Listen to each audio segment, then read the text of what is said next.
All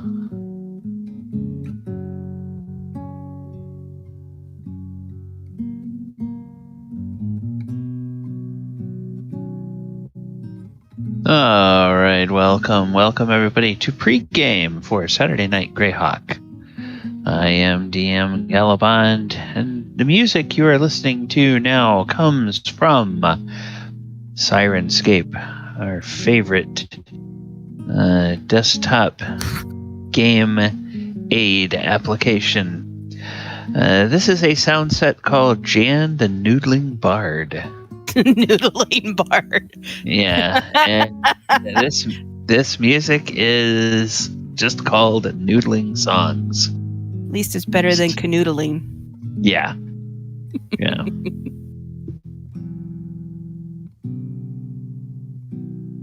So, thought that would be a nice little relaxing.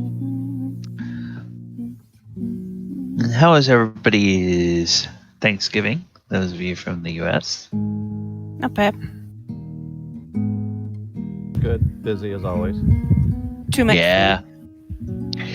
Yeah. I was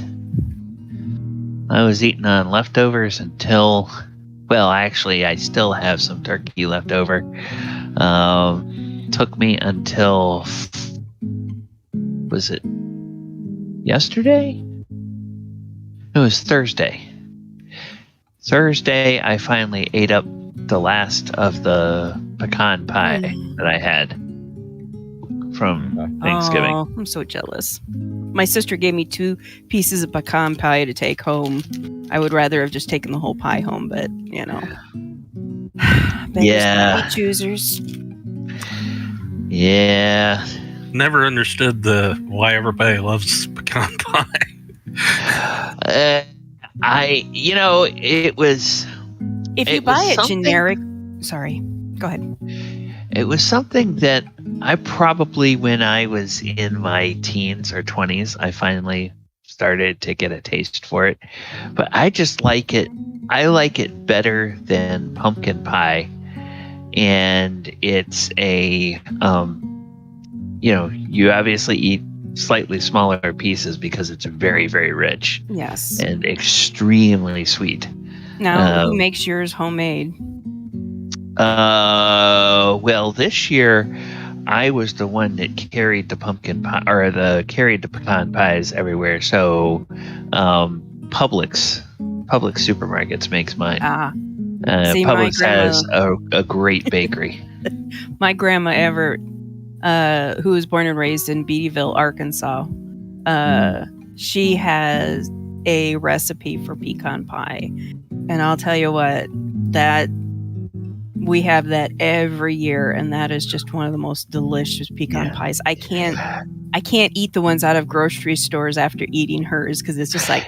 Yeah, growing up, my grandmother, who was born and raised in Birmingham, Alabama, so she would make them, and then my grandfather, her husband, was a Georgia boy, so they both loved pecan pie. And, it took me a while to get around, but once I started developing a taste for it, it's like, it's just not the holidays without pecan pie. Yeah, I think it's almost one of those that you have to grow up learning how to eat it. Most people that come to it later in life are just kind of like... My dad loved it, and I just never developed a taste for it. It was too much. I've only ever had it once. Yeah. The best pie that comes out of the South is peanut butter pie anyway. So. There's a lot of people who will agree with you on that. Peanut butter pie is pretty good. I don't think I've ever had peanut butter pie. You're missing out. Yeah. And I think it was a later invention after Mr. Reese came to fame. But if you can get somebody who bakes a peanut butter pie and puts kind of like a chocolate shell on it, and so it's kind of maybe not super crunchy, but it can be cut with a knife, and it's a little bit thicker and chewier than fudge is. Right, I need to say really that I'm good. already overweight, and this isn't going to help me at all. I don't want to. Yeah. All right. Well, welcome everybody to Let's Talk About What We Had for Thanksgiving.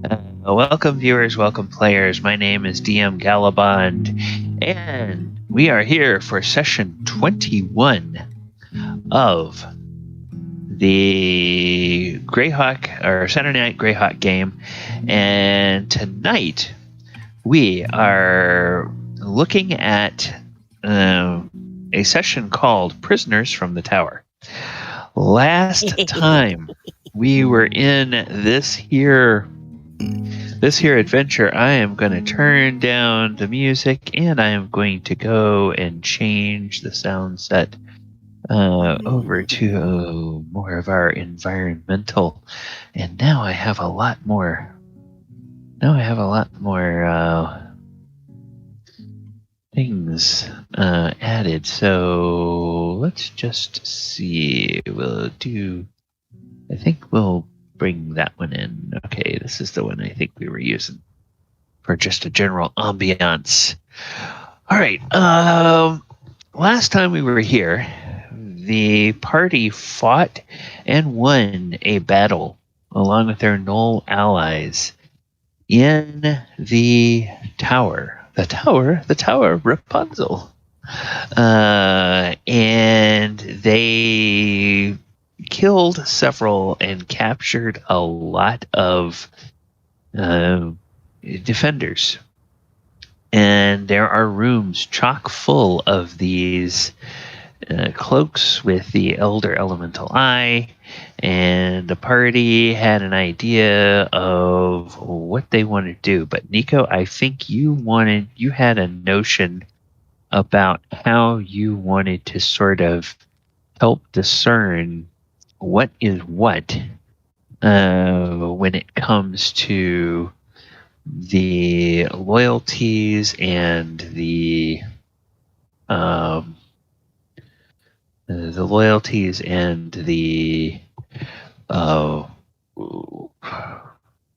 motivations of these particular defenders of the tower. So Correct. Why don't you go ahead and pick it up from there? So Nico had yelled out that if they surrendered, they would be afforded a trial. He didn't go into much detail about that, but his idea was, and he'll explain to the group, that they can take each one of them one by one into the room where the sergeants, that middle room, is with Arcturus. And Arcturus is empowered as a paladin of the battle god to act as often an inquisitor, to be the judge, jury, and executioner for those who do such crimes as trying to bring forth evil and gods onto this plane to terrorize and destroy the souls of the good and the innocent. And that we could allow Arcturus and anyone else who wants to interrogate or question the prisoners one by one to do it in that room.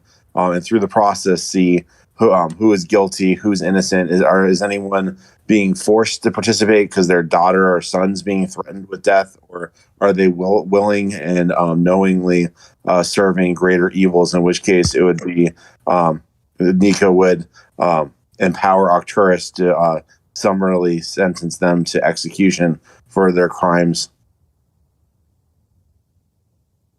Okay. No, everyone thinks I would want to convert them to follow Clang Adden, but some people, if they've chosen to serve a dark god, it's probably not going to work. So they need to reap what they've sown. You just have you just have to convert people, don't you? In this instance, I'm not trying to convert a bunch of people that I think are willing and knowing cultists, but I did say that when I yelled out for their surrender that they would be given a trial. So I feel honor bound to have a trial, and the only one that fits in the circumstances, a battlefield trial, by the Paladin, who can ascertain whether or not they have an intent to deceive when they're giving their answers.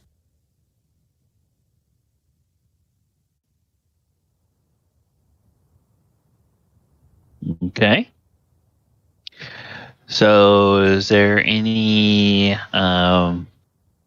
And I'll ask discussion of that plan? Oh, okay. And I'll ask Arcturus, do you pending the rest of the group agreeing to this, do you feel that you are capable of meting out the gods' justice? I don't see Marcel in the Discord yet. Oh yeah, I saw him in the Roll20, so I thought he was here. I'm sorry. No. No, he's showing offline. Okay. All right, so let's go.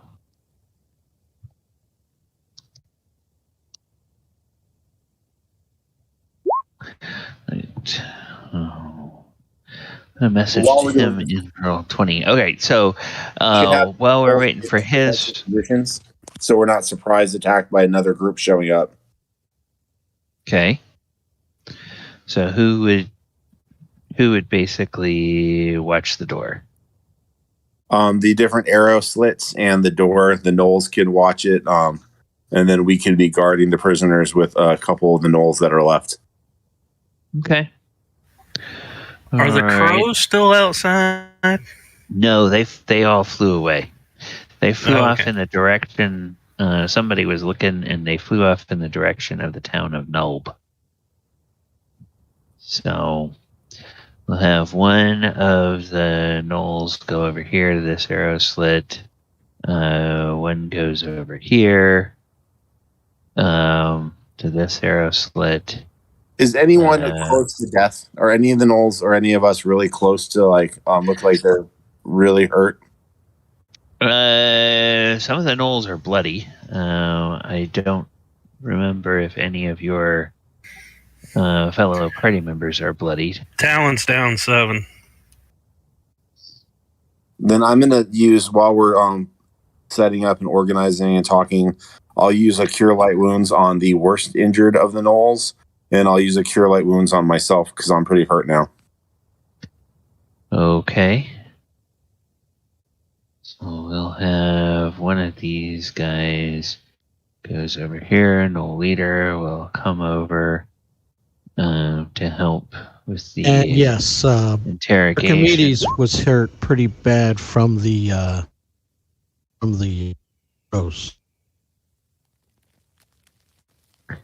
He was bloodied by the. Yeah, okay, so some of our Gnolls are down. Let's see. I guess the worst hurt of the Gnolls is this guy here. He's down to 3 hit points. So he'll get 7 back, and I'll get 8 back. If you look at the chat, I did it twice. Okay. Once with the template and once free. Okay, so he is back to 10, and he is no longer bloodied. Archimedes says he's hurt pretty bad. I don't know how much healing you have, whether you have any you can spare to him or not. I have 1 more, so I can do 1 more on Archimedes. But then I'm out of spells for first level. Okay. So, Archimedes, if you go find Nico, Nico is over here for everybody's benefit.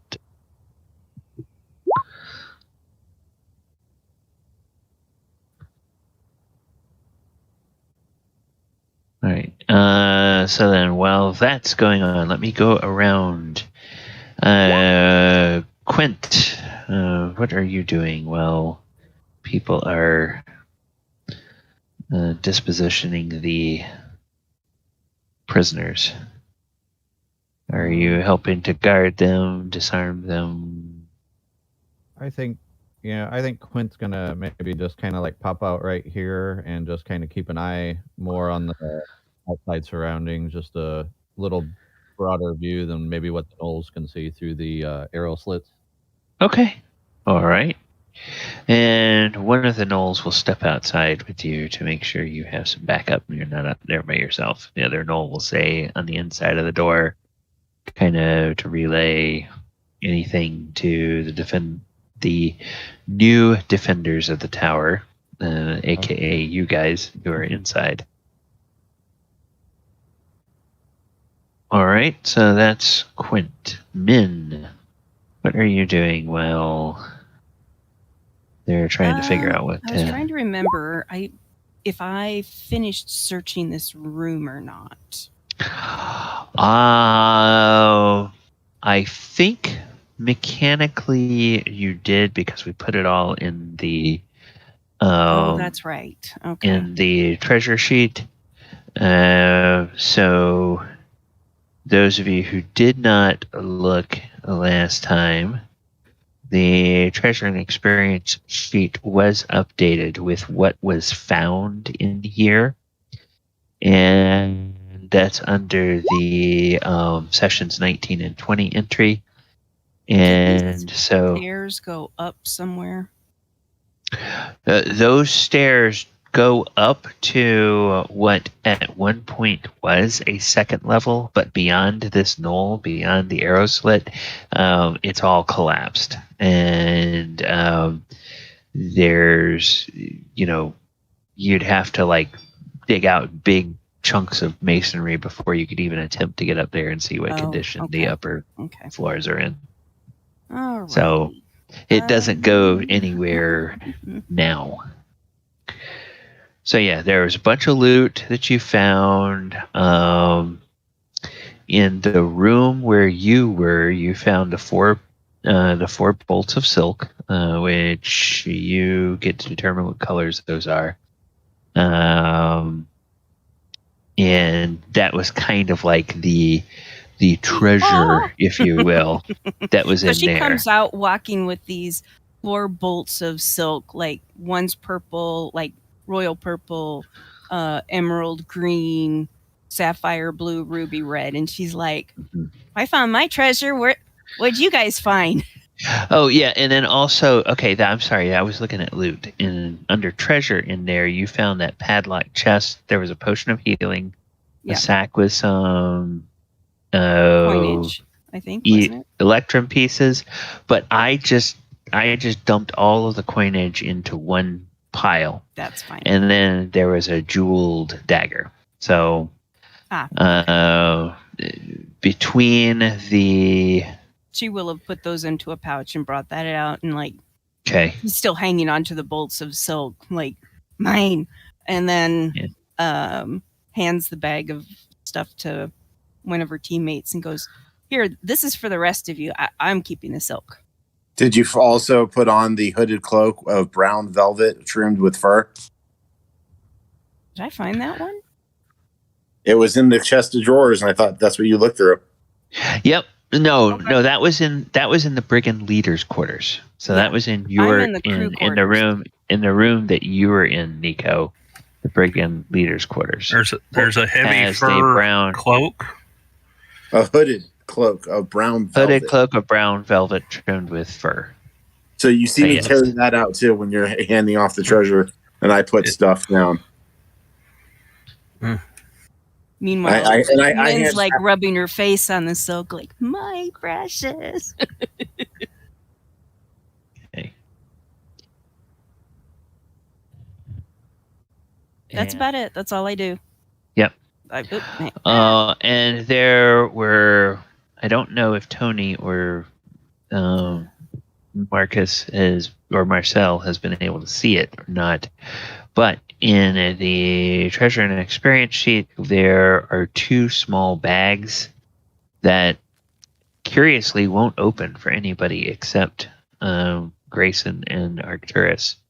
And each of those has an additional 100 gold. That's because I forgot when they joined the game late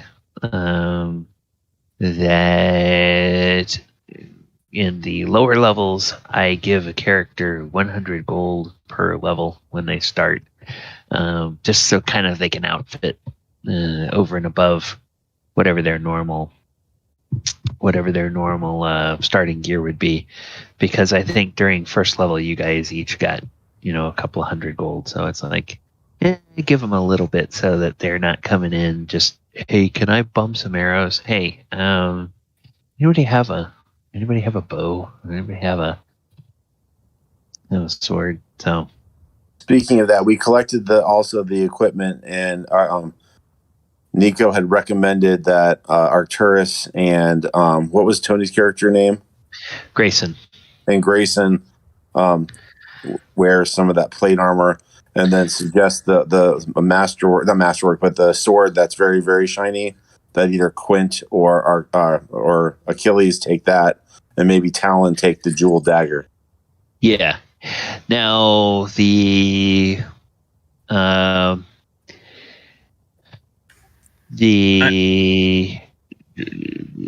examination by your cleric, your paladin, and your wizard will reveal that the very shiny longsword taken from the brigand leader and the very shiny shield taken from the brigand leader are both actually magical.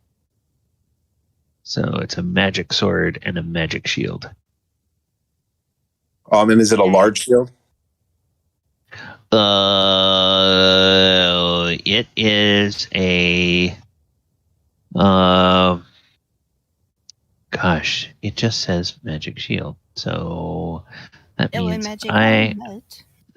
that means I have to go and I have to make a. While you're rolling, Nico is suggesting to everyone that he hand over the shield he's currently using. I'm hoping it's a bigger shield because he's more familiar with larger shields. In the player's handbook, there's shield, and that's it. There's body, buckler, and those are the only shields. Right. So but it doesn't specify in the adventure which kind, whether it's a buckler, whether it's a medium shield. Buckler comes in medium and small, but they don't have any other. Actually, we were discussing that one time, and I think that's a misprint in the book, because a buckler usually just kind of goes on your arm, and if you look in the descriptions of them, the buckler has a very specific effect. But then you go to shield small and shield medium, and they will defend more than a buckler will. So I think on that table, I think it's a misprint. I think the small and medium should go under shield, and the buckler should just be an item by itself. I know. I thought it was really weird when I saw that too. Yeah, there's small, medium, and body shields, and then there are bucklers, which are slightly different. Yeah. So what this is fingers crossed it's a body shield.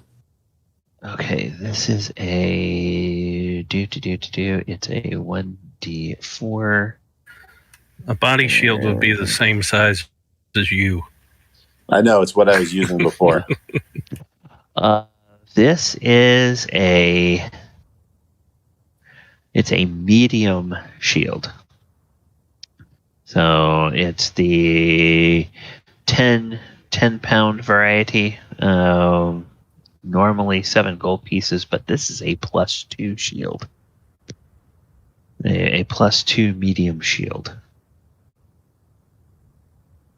So as Nico's looking at it, he wants to ask if he could trade his his slightly less magical shield for the nicer shield, because he's proficient with shields as a weapon.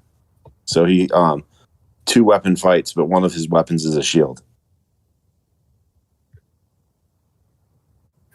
That's fine. And so the +1 shield I'm currently wearing would go into the party loot to hand out to whoever needs it, or whatever we end up doing with. Who else in the party uses a shield?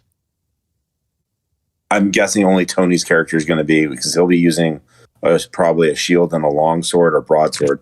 I don't know what he chose in the end. He was thinking about different options. I think only a paladin or fighter, right?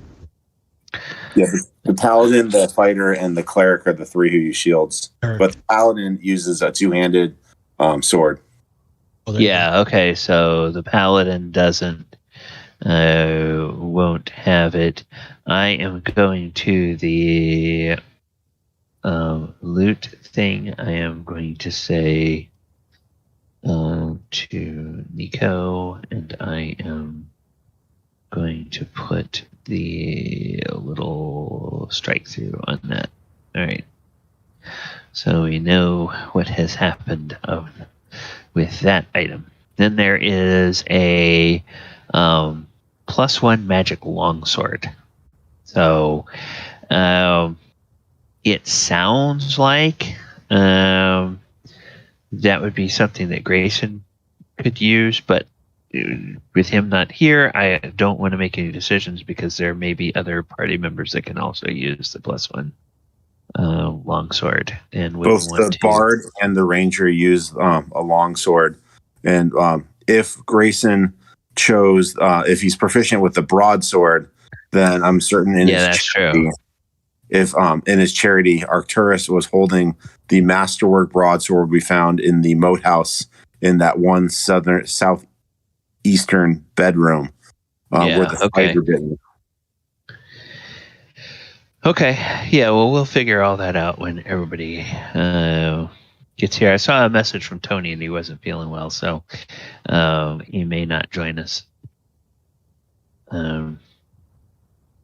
Not sure what's up with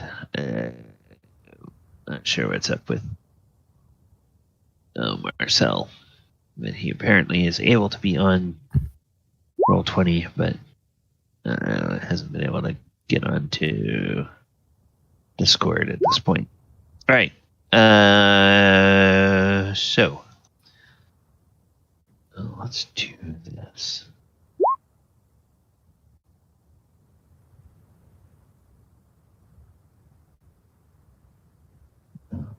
All right. What Talon? What were you doing while other people were working on this? Well, is it sunny outside? It's not terribly overcast. It's kind of a, what did we say? I think we said it was kind of autumn. Okay. And so it's the sun will set earlier, but it's kind of a clear day, clear autumn day. Well, Talon's going to go out and lay down on the ground in the sun and try to heal. Okay.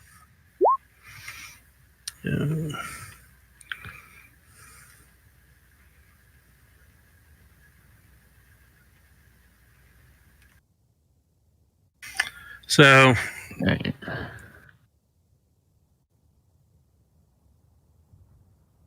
All right. That's that.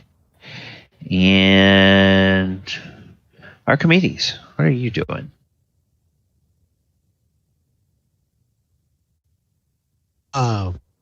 Rummaging through the treasure. Okay, rummaging through the treasure.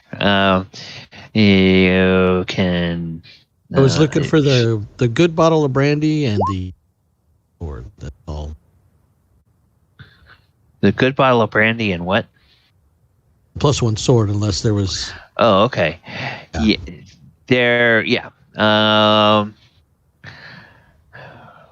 Let's just double check who all has.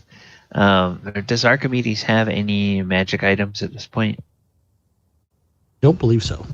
Only Nico had the magic one shield. Nothing else we found so far was magical. Okay. The reason I ask is that I definitely think that kind of party hand-me-downs is a fine way to distribute loot. But I do kind of want to make sure that we're not loading up one character with a bunch of magic items when other people are running around without anything. So Right. That's the only reason I ask. Okay, of the people here, I think is there anybody else that would use the longsword? I mean, Quint does, but we chatted a little during the last week, and I'm fine with Archimedes having it. Okay. I typed into chat a nice little summary of what I think is going to be a way that it'll end up working out. Okay, so field plate to the paladin and the fighter, fine brandy to the bard, and chlorophyll to the rogue to aid with his photosynthesis. Yeah.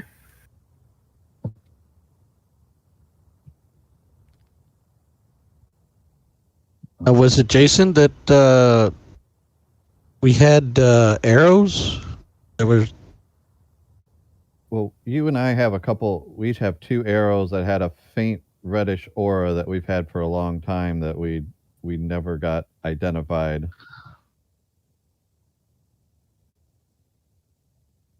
I don't know if Mim's at a point that she can identify that now, or if we That's need a spell, isn't it?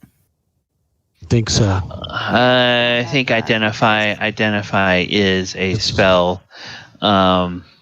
Definitely, it's something that could probably be accomplished when you get back to Hamlet, or maybe you might find a scroll.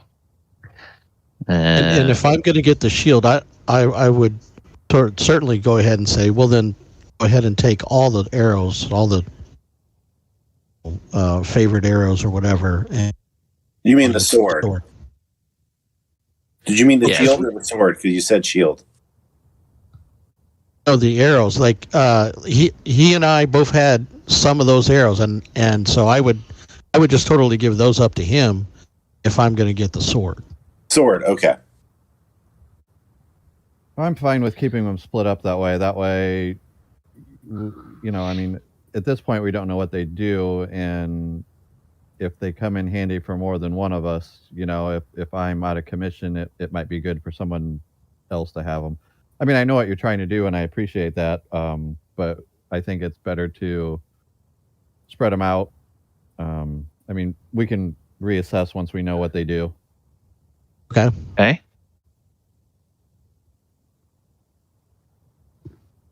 Well, to move the plot along a little bit, Nico, I don't want to hold up everything just because a plan hinges on one particular PC.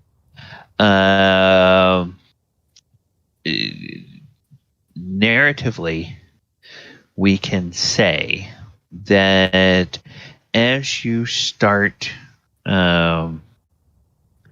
questioning these, let's go ahead narratively and start questioning these prisoners.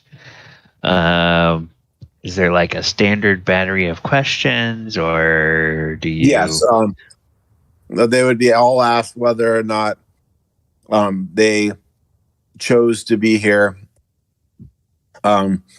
Things like motivation. Were they here because of their own free will? Did they choose to be here? Are they enslaved?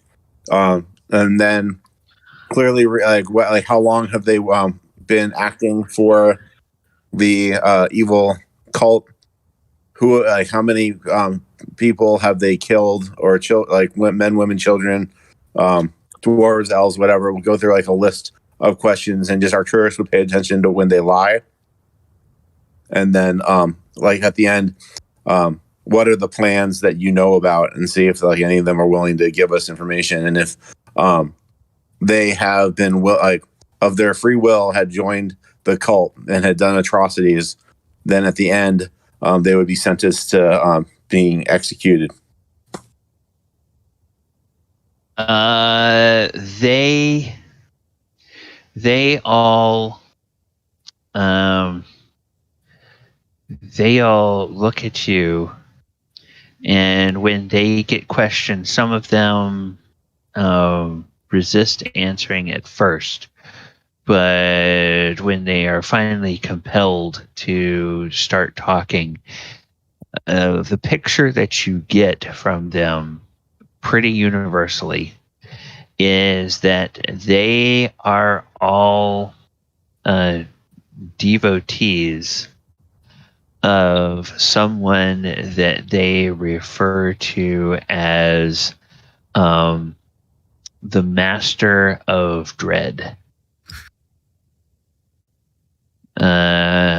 And sometimes they will use other titles for him, such as Old Wicked or the Lord of Pain, and the Old One, they will call him sometimes. And you find on one of them, and then as you go and you look, they all bear brands that have been branded into their flesh. And the brand is that of a grinning skull.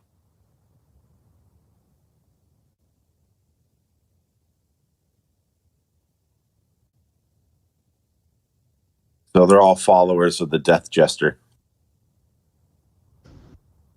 Because that clown is giving us nothing but headaches.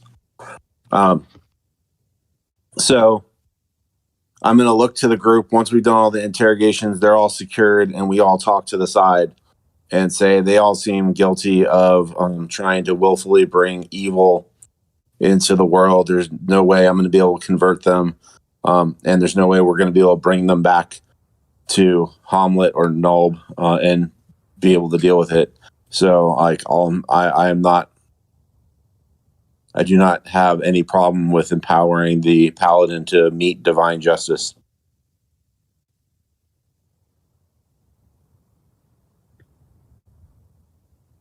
Okay.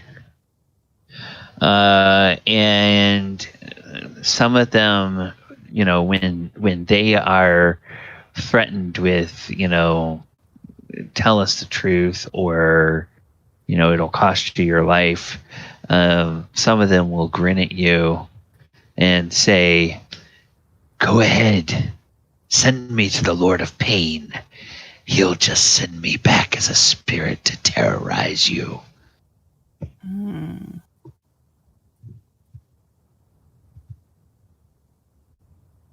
Min's watching all of this and is just like, making faces behind him like, not mocking them. I just asked, does this mean that, there's going to be more meat? Is that what we're getting at? And the Gnoll leader, when they talk about send us to the evil one, the Gnoll leader just sort of sneers and bares his fangs and says, I could gladly send you to the evil one.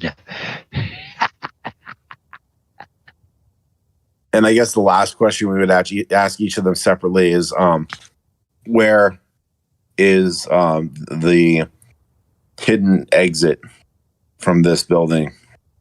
Because there's no way that there's only one doorway. I just don't believe that. Okay. Make me some If you hold a defensive position, just basic military strategy, you need to have some way to escape, or to bunker down. Are you okay, are you guys wanting to try this with a combination of, let's say, good cop, bad cop? You're going to try to intimidate it out of them? You want to try to just sort of watch for any tells or anything like that? Yeah, we can try with different ones, different things, but basically between the Gnoll chief, Arcturus, Talon talking about which cut of meat is the most delicious, and me, and the mighty wizard standing up over, looking ominous and scary, then while looking at her silks. Maybe we can, like, good cop, bad cop, intimidate them into giving us some information. Archimedes would be in the background with mood music. Okay. With what? Mood music. Oh, yeah. So like some ominous death kind of music. When you play for a certain amount of time, doesn't it have an effect? Oh, it can. I don't know if that's what we want to look up. I don't know if yeah, why don't you look up for the bard, what kind of things you can do with your music. So do that. And when we come to you, we'll have you make a few rolls based on whatever you do. I'm going to have each of you make 3 rolls because there's so many of these. I'm not going to have you guys roll for every single person you interrogate, but I just want to have each of you make 3 rolls, and I want you to pick what skill, which if you don't have the skill, it's based on the underlying ability score. So, like, for instance, general skills, we have an observation skill, which is basically you would kind of watch for any tells and see if they give anything away. There's also a persuasion skill that's based on your charisma. So observation is based on your intelligence. Persuasion is based on your charisma. Then the priest has available, in addition to those general skills, the priest would have available, if there's anything that is particularly, I don't know that there's anything particularly relevant to this kind of questioning. I don't think so. Rogues would have at their beck and call, they would have intimidation. A rogue could use intimidation, which could go along with the bard's intimidating music. And the intimidation is a strength or charisma, character's choice. And then there's warriors would also have the intimidation skill, which again goes, and then wizards would have the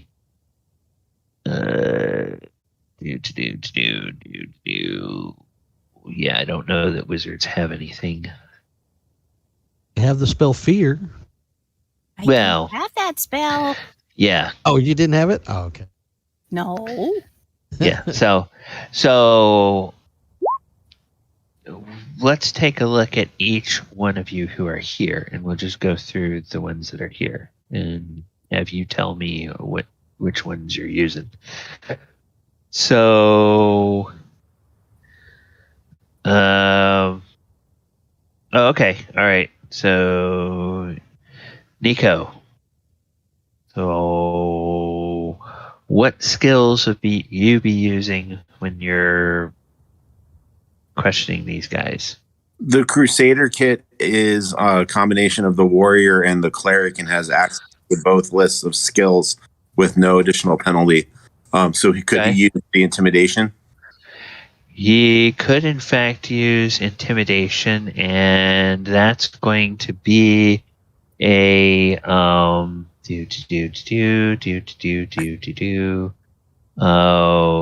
strength or charisma, whichever he's better at.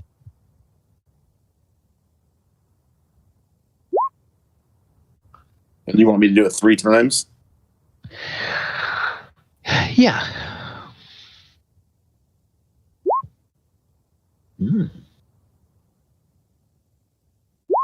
And I'm just giving, just so you guys will know, I'm giving you all a flat -2 penalty unless you tell me that you have this trained. So, in which case I would expect you to be rolling the skill if you have it trained. So that's 3 successes there.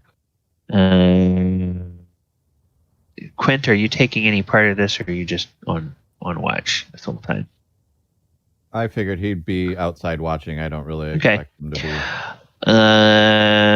Min, would you be taking part in the questioning? Because using the general skills, you of course have that observation or persuasion if you want to try either one of those. I would. The way I see Min is basically she would be kind of doing the, I'm going to back up, kind of back up the other people, like making intimidating gestures and just trying to look like, I would quite say on the crazy side, but just kind of like a.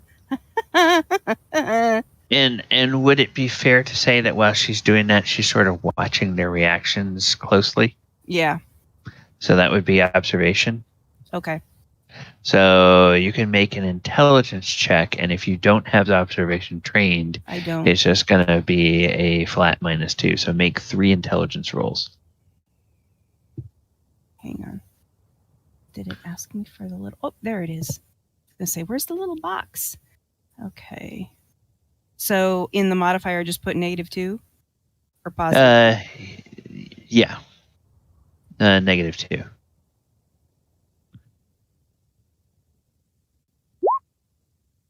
Okay. And sorry. There we go. Okay. And then we said this was intelligence. So one more.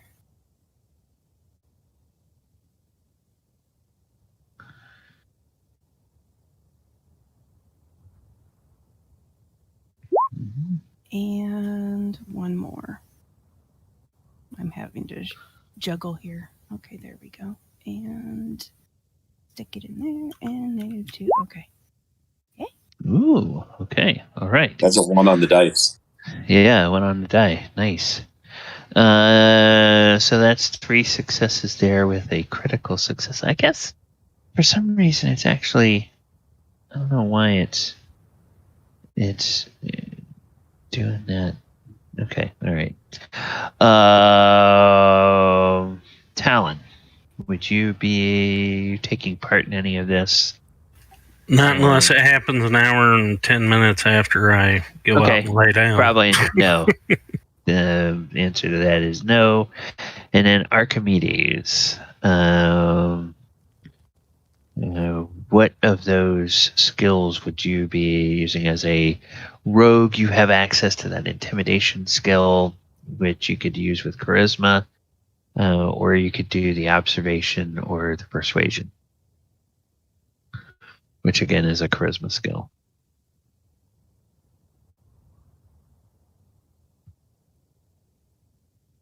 Did we lose Bob? No. Okay. Trying to see what we were doing here. Okay.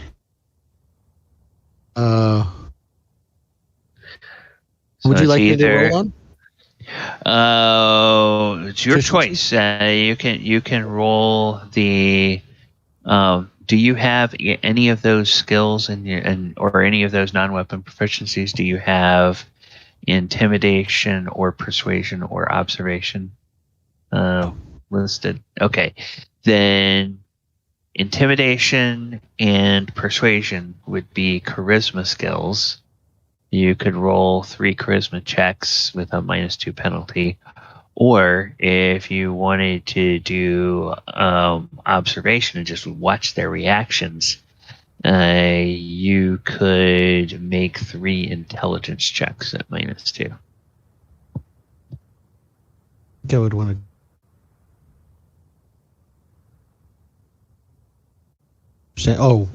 Intelligence checks. I'd like to do those. That's Okay, your intelligence is better than your charisma.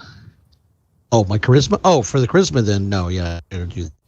Yeah. Okay. So would you be doing persuasion or intimidation. How would you flavor this? I'd play for the intimidation, and that I would give. Okay. All right. So go ahead and make 3 charisma checks. With a -2? Yeah, -2.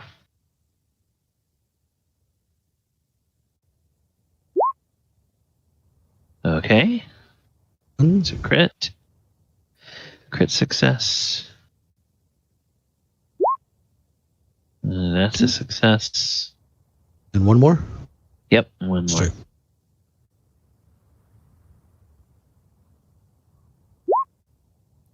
Okay. Yeah, apparently the way it's doing this, that would... okay, yeah. All right, I see why it's doing that, yeah. That matches, so that is a success. All right. Well, all of you get...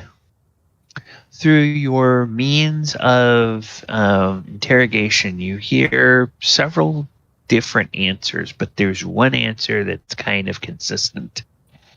And the answer is that it in the leader's quarters. The secret exit is there, and the leader is very close-mouthed. He seems to be, whether it's some sort of compulsion or some sort of some of his training, or maybe it's just his general makeup, and that's why he's risen to be the rank of a leader. He just doesn't seem to flinch, and he won't give you the satisfaction of giving you any information.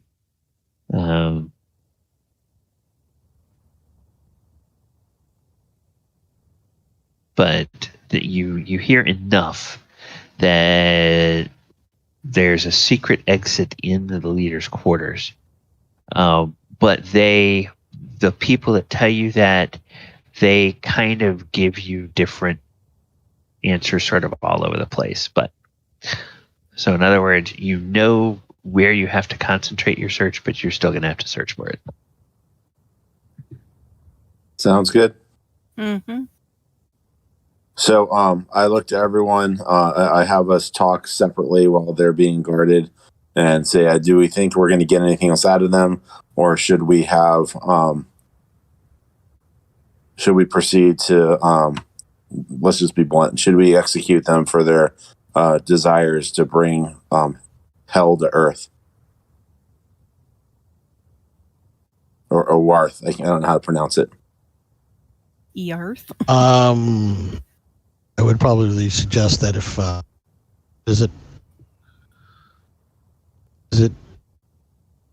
it's not Talon that's out there, right? Is it Talon that likes?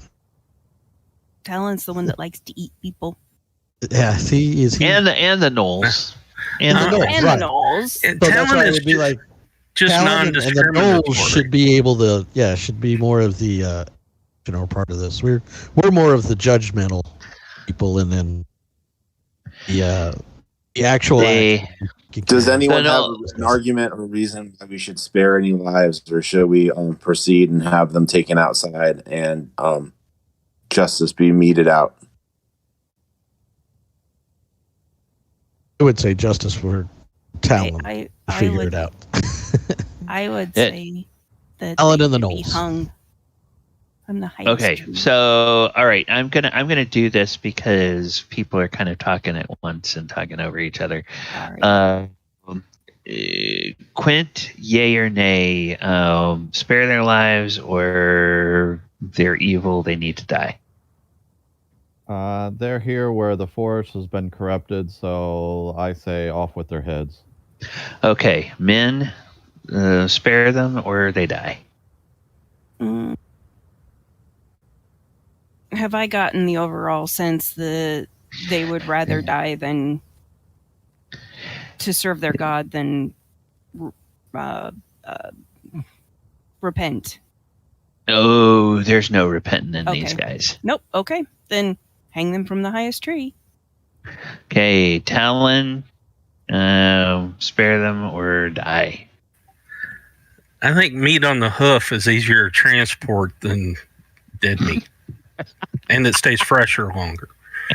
So, With him walking up behind them and giving them little jabs with his spear. Getting nice and juicy there. Yeah, meat on the hoof also has a tendency to find ways of running away after a while. I can cut one of their hamstrings. It's fine. Nico, you're pretty convinced they're beyond salvation, I think, right? Yeah, and it sounds like Talon is like, we're killing them. It's maybe later because he wants fresh dinner. Yeah. Archimedes, any objections to the general consensus that they need to die? Oh, no argument here.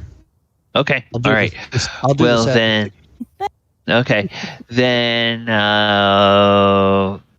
Then with that, the Gnoll leaders do it outside.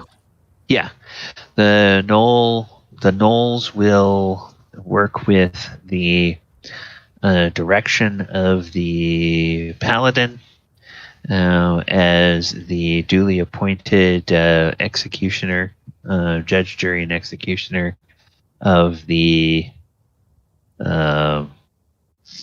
faith. They will take them outside and they will put them out of their misery. They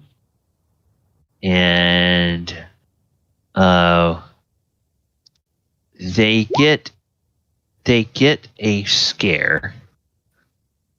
But then the Gnoll leader turns out to be kind of an old softy when it comes right down to it. He's been hanging around with you people too much, and he's getting civilized. They will kill the bandit leader first, and the leader of this group of tower defenders. They kill him first. And the Gnoll leader will kill him by, after they have him bound up, he will literally go up and bite the man's throat out and then savage him in front of his men. And that just kind of puts a whole new kind of fear into the rest of them.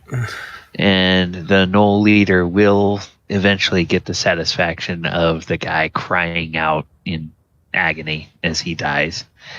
But then he gives the order to the rest of his men, and they just take daggers and go and slit the throats of the rest of them. They don't do that. So they are summarily out of there, and that's all done after Arcturus does any kind of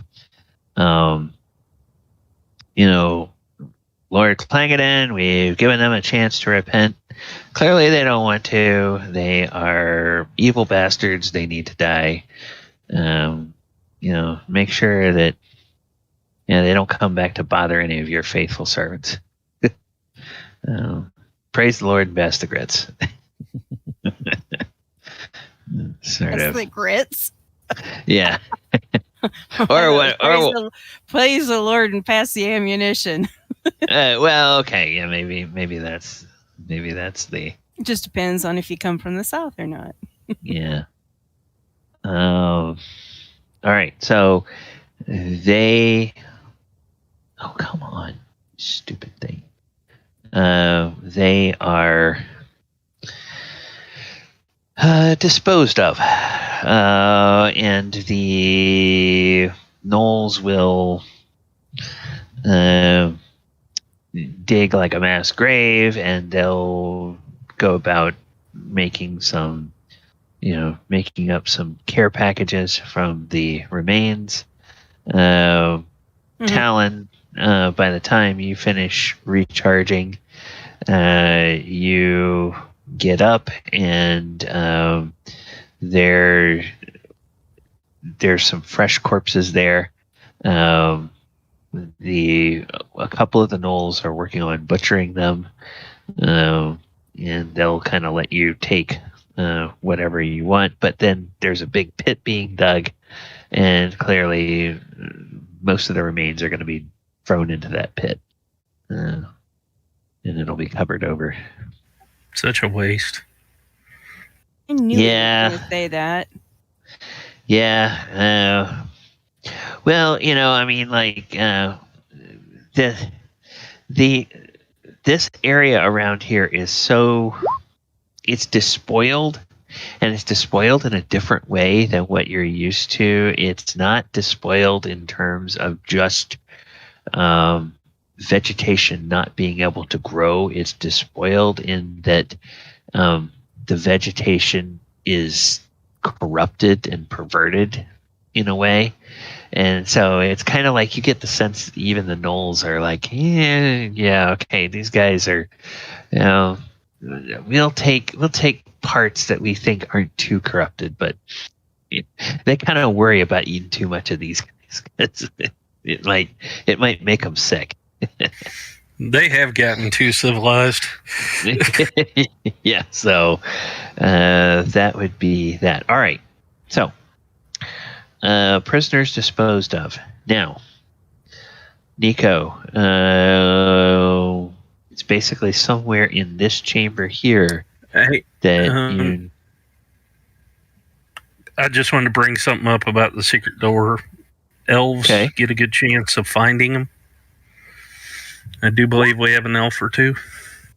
Yeah, and you also have the detect noise, so if we tap on the walls and you're listening, you might be able to hear where there's an echo behind the wall or behind the floor.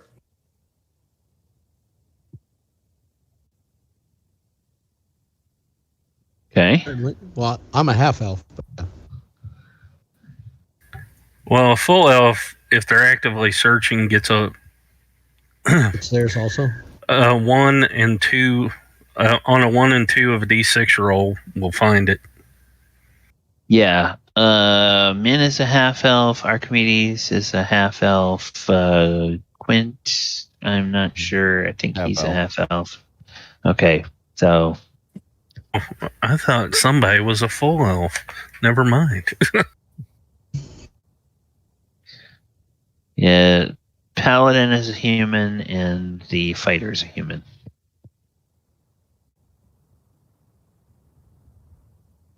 So, yeah. All right. It actually works for half elves, too. I just looked. Page 13, Player's Handbook. All right. So Greyson and Greyson and Arcturus are both humans. Arcturus, both humans. Okay. So we got 3 half humans, 2 humans, a dwarf, and a halfling. Yep. A dwarf and a proper rogue.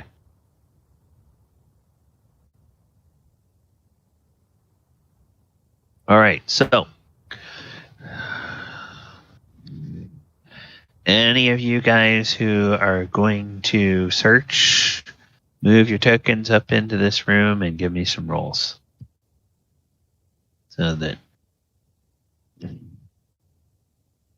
Do you rolled?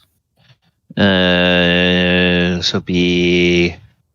Mechanically, the rolls would be D6s. Okay, so Nico, he bangs and stomps and clatters and bangs around and nothing. Go, Min.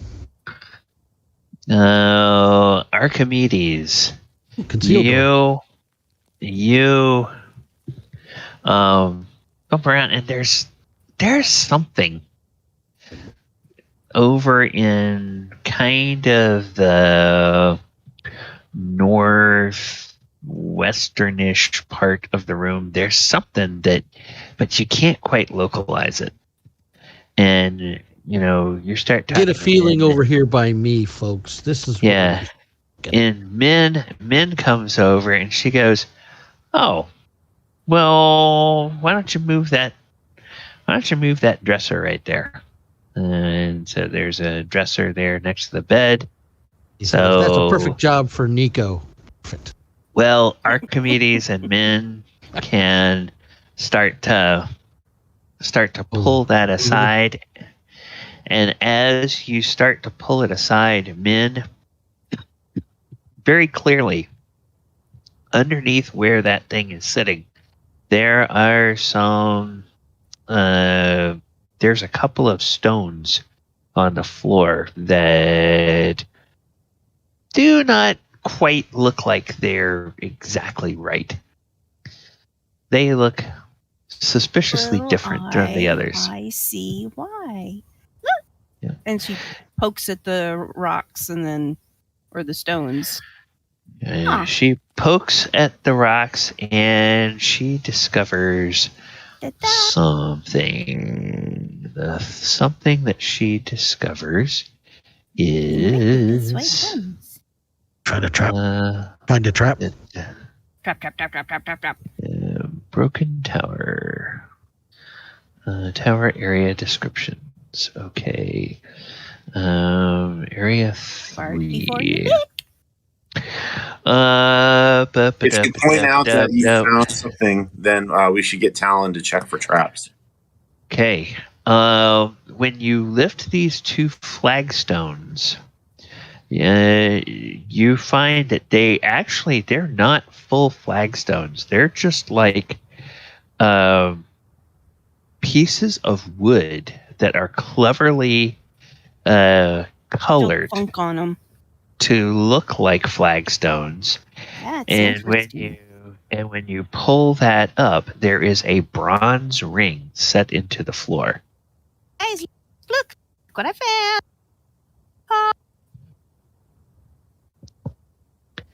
And so Somebody else want to take a look at this? Yeah, but I'm going to be like, hold on one moment, and I'm going to walk over and find Talon and be like, hey, would you mind come taking a look at something to see if there's any traps? And I'll look for stonework traps, but I'm not good at traps in general. Okay. All right. So you can go ahead and make a roll for those stonework traps. Yeah, you don't notice anything, Nico. This isn't my specialty.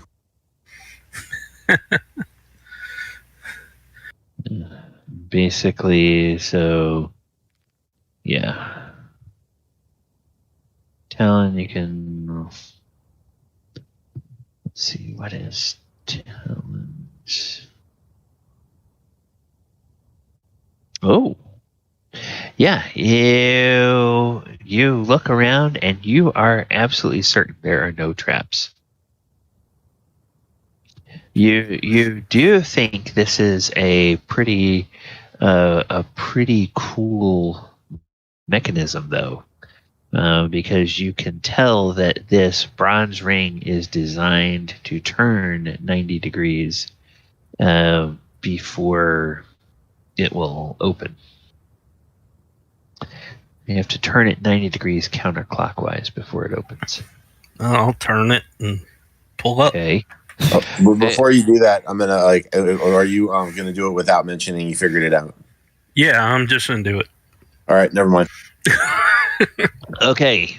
Talon looks at it and goes, huh, okay. He turns that ring 90 degrees and he lifts up on it. And Talon, it's if you've ever had the experience of something that is very massive and very heavy, but is really finely balanced so that it doesn't take a whole lot of effort to move, but because of its mass, it just doesn't move very quickly. You should have something like this in our place. You pull up on it, and this 5 foot wide column of stone just nearly silently rises, and it rises and rises and rises up to about 8 feet in the air. And the sides of it are solid stone, but 2 sides of it are open. And so basically it's like a 5 foot wide platform with stone above it and a stone floor and 2 walls of stone on either side that you can walk into, and then there is a chain with a brass ring hanging from the ceiling that's just about the right height for an adult to reach up and pull down on. And so they're discriminating against halflings. That's what it is. And short people. And short people in general, yes. How dare they?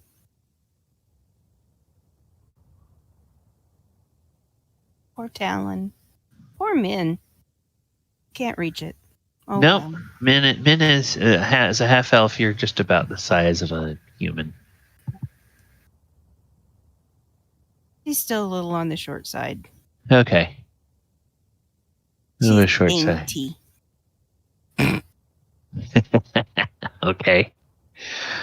All right. So, yeah, it looks like this is a interesting way in and out of some place we below. should do this at our place.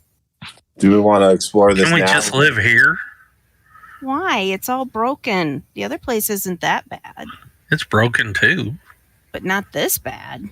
But this place has the cool thing in the floor. At this point in time in the day, what time of day is it starting to hit? Maybe like 3 in the afternoon, 4 in the afternoon, something like that. Are we going to want to explore this today? Are we going to want to rest? Are we going to want to rest here? What do you all think our next step is? Do we go down this? Well, it would be my suggestion that we don't know what's down there, and we may want to have, this is not Talon, but the player, the player, Casca, we might want the spellcasters to be at full power, having all their spells. So, secure the building, secure this, and get a night's rest? Yes. Do we want to send a couple of the Gnolls back to check on the Gnolls that are with the wagon and the other folks that are there, just to make sure? Yeah, they should bring that over here. Yeah, sure. Okay. We can haul in the stuff from the wagon, leave the wagon outside the smaller gate. Would the horse fit through that smaller gate without the wagon attached to it? Yeah, the horse could probably squeeze through it. So we could leave the wagon outside, bring the horse in, and then have a little bit safer spot inside the tower for the night. Oh, by the way, one of the things that was not listed in there because the DM forgot to put it in there, because I thought, oh, it's not listed anywhere in the adventures, so it has to be somewhere on the leader's body. There is a key on the leader's body that looks like it probably is the right size to fit that padlock that's on those chains on the front gate of the whole temple complex. So there's a wider gate there that the wagon would fit through.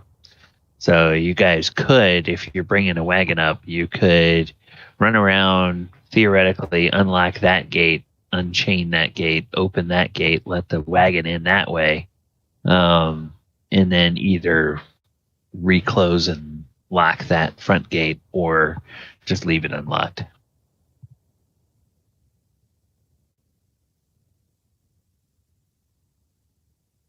Does that sound good to everyone? Yes. I say lock it back. Okay. All right. So, yeah, by the time they go fetch the Gnolls of the wagon, you guys can have unlocked that gate. They bring it around, they come in. It's getting close to sundown. So are we just leaving this in this particular room? Are we just leaving that sort of entryway to the down below in the open position? No. As it is now. We should lock it. I think we should close it and then put something to block where it would go up. Okay. All right. You discover by process of elimination that by standing inside or even standing outside and reaching up and pulling down on that brass ring, that will get it to just slowly sink at the same slow rate that it raised up, and it slowly sinks back down into the floor. And when it gets all the way to the bottom, that top brass ring automatically turns 90 degrees clockwise, and there's a little locking sound, as though it locks into place. And then the faux flagstones would looks like flagstones can be put back, and the dresser can be moved back over the top of it. If you guys want to do that. Yeah. Don't want anybody sneaking in on us overnight. All right. So, yeah, we're gonna get the rest of these guys out of here. They would go into the pit as well. Clean up a little bit so we're not sleeping in viscera and urine. And then we probably, when we do the guard routine, the guard duty over the night, when we split up shifts, someone should be guarding this room with the secret door as well as the other main entrances and the arrow archways. Okay. Do the magic users need to take shifts? We need to sleep. Huh? We need to rest. Yeah. I don't think the magic users need to. Actually, can't the Gnolls and the other guy do everything? There's now, you guys probably have worked with the Gnolls enough that you may or may not fully trust them. The new the new recruit in terms of the bandit leader or mercenary leader, as you guys are calling him now, that has been with you since your battle on the way here. He might or might not be trustworthy, but yeah, the party could leave it to for all intents and purposes, the henchmen to take guard duty, or you guys could, several of you could take guard shifts along with the NPCs. I'd say the latter. Okay. If you're not a magic user. Quint will take a watch duty. I mean, he'll work with some of the henchmen, but okay. You want first, second, or third watch? I'll do first watch. Okay. Min is trying to sleep through the night. Nico's trying to sleep through the night. Archimedes will sleep through the night. Archimedes will sleep through the night. Is Talon going to take a watch or not? No, I need to rest too. Okay. All right. Last week, Marcel said the cleric could make some decisions for the paladin. Okay. So he can be one of the watches. Okay. All right. Is he going to take second or third? Second. Okay. So be the ranger on first watch, the paladin on second watch, and all NPCs on third watch, right? Yeah, that sounds Gnolls, yeah. Yeah. Yep. Okay. Yeah, because no one can speak for Greyson, I guess. Right. Yeah. Okay. So the Gnoll leader says he will be on third watch in that case. So he assigns his guys up. Quint, go ahead and make me a roll for the first watch.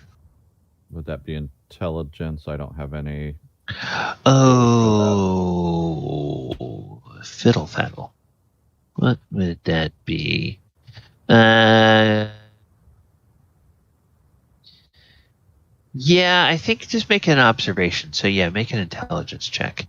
It's basically, is everything okay? Okay. You don't notice anything. And okay. All right. And then let me see. I need to pull up Arcturus. And I'll make an observation check for him. Intelligence check.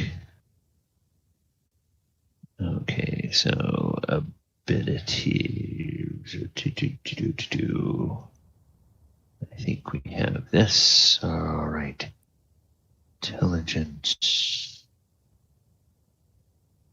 All right, so we'll go to.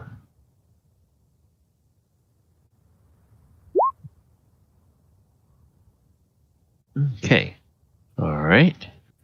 And then I'm going to make a check over here. Well, okay. All right.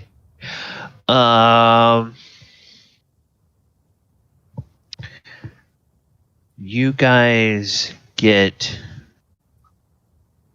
awakened in the middle of the night by a couple of the Gnolls. And they say that they are hearing some disturbances outside. And they have noticed movement out in the courtyard, and that movement coincides with where the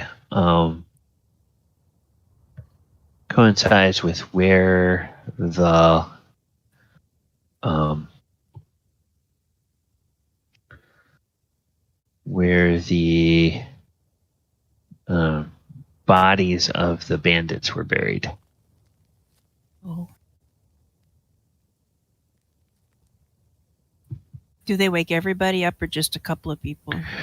They will come to Archimedes and Nico first, because they have kind of come to see those two guys as kind of the ones that Archimedes initially being the one that sort of made the deal with the leader Gnolls, and their spiritual leader in the cleric. Okay. They say let the others rest and we'll figure this out. Okay. Put more of the tables and stuff up against the door to bar that gate in case something tries to break in here and give us time to defend ourselves.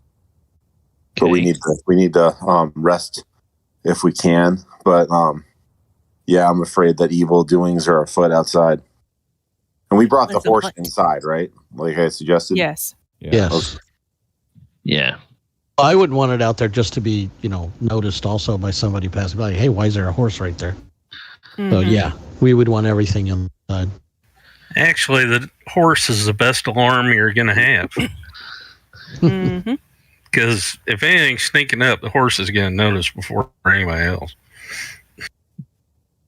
Just hope they don't kill the horse first. Well, that's a chance, but we need to finish our getting some rest, but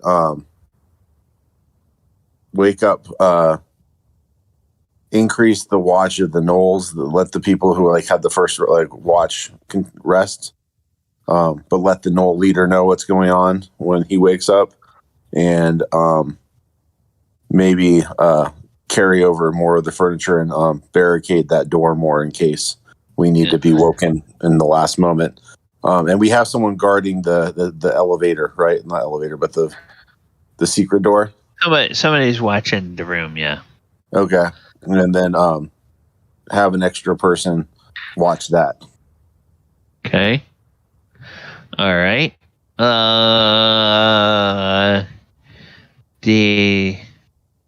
A couple of the Gnolls will excitedly gather for those who have been awakened and are seeing it. A couple of the Gnolls will gather over here by this arrow slit. And they're kind of pointing and talking in low tones. Who speaks Gnoll among the... I do. Is asleep. Okay. So... And Talon is asleep. And that was one of my... I'll be able to notice it brokenly.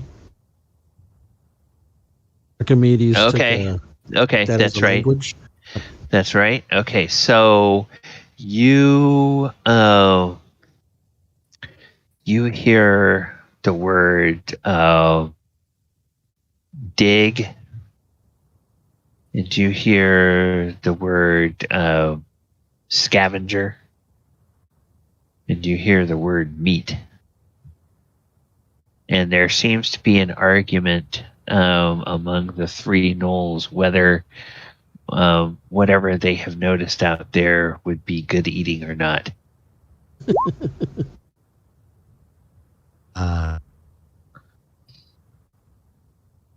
Perfect. All right. Something scavenging up the dead bodies and finding out whether they're going to want to. It's digging them up.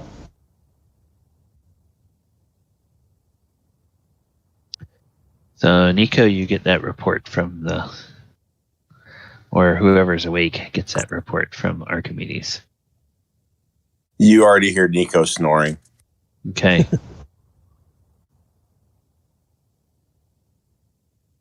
All right, so I guess Archimedes, you, and if Quint got awakened, it would be you and Quint that have to make a call from the party side. Or if you just want to leave the Gnolls to their own devices and let them figure it out. Yeah, we're not going out there to meet anything. Nothing's coming in towards us. They're not acting like the tower is about to be attacked. Right. So I'll pretty much just take this third watch or whatever to initiate or thing. So Okay. It's a sit and wait game as far as I'm concerned. For me and the Gnolls, it's a sit and wait. Okay. Well, the Gnoll leader will come over and he will talk to them, and he'll turn. Is Quint awake, or is it just Archimedes that's awake? I don't know if Quint got woke up or not. I didn't. Okay. So all right. it was just Who's on third watch? None of the PCs are on third watch. This is second watch. So Arcturus is awake, but he didn't notice anything. The Gnolls were the ones that spotted whatever's going on, and so the Gnolls will. And basically, since Arcturus isn't here to make a decision, the DM is not going to make a decision for him. Archimedes. You could say he fell asleep. Yeah. Okay. Yeah. He kind of fell asleep. He was tired after that battle. Archimedes, the Gnoll leader, will tell you in common. He says, "The men, they see a large scavenger out there digging. where the defenders, the old defenders, are buried. They think it might be good meat, but they cannot see clearly. Would you let them go out, or would you ask them to stay in? You think it's only one, and you think you could take it, then let's do it. It's not a number of them, like if it's another pack of wolves, or dire wolves or something. He turns and barks a question to the other Gnolls, which you hear is like, "You sure?" And two of them kind of hesitate. The third one says, "Yes, just one." And the other two sort of look, and then they look back at the leader, and the leader asks again, "Are you sure?" And the other two, they kind of shrug. And then the leader looks at Archimedes and says, "Not sure if just one or if more." And we stay. And then he nods and he says, "Wait for breakfast." And they kind of give a whimper. Yeah, get a little bit of that. As the rest of the watch continues, Archimedes, eventually you do hear something from over here at this particular arrow slit. There's more of a disturbance, and it appears that there is a creature just outside of this slit of this arrow slit. And this creature, come on here, you. This creature is a all right. It is a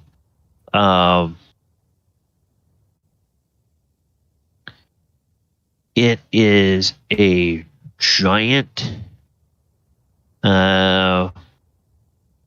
It's basically a giant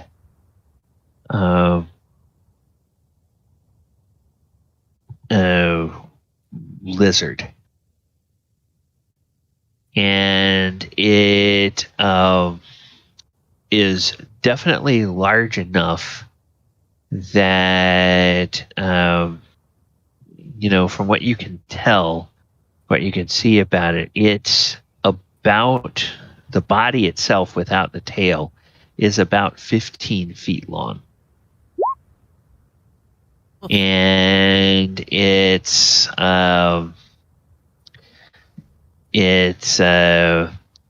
seems to be, as it opens its mouth and that forked tongue flicks out into the air, just sort of this reek of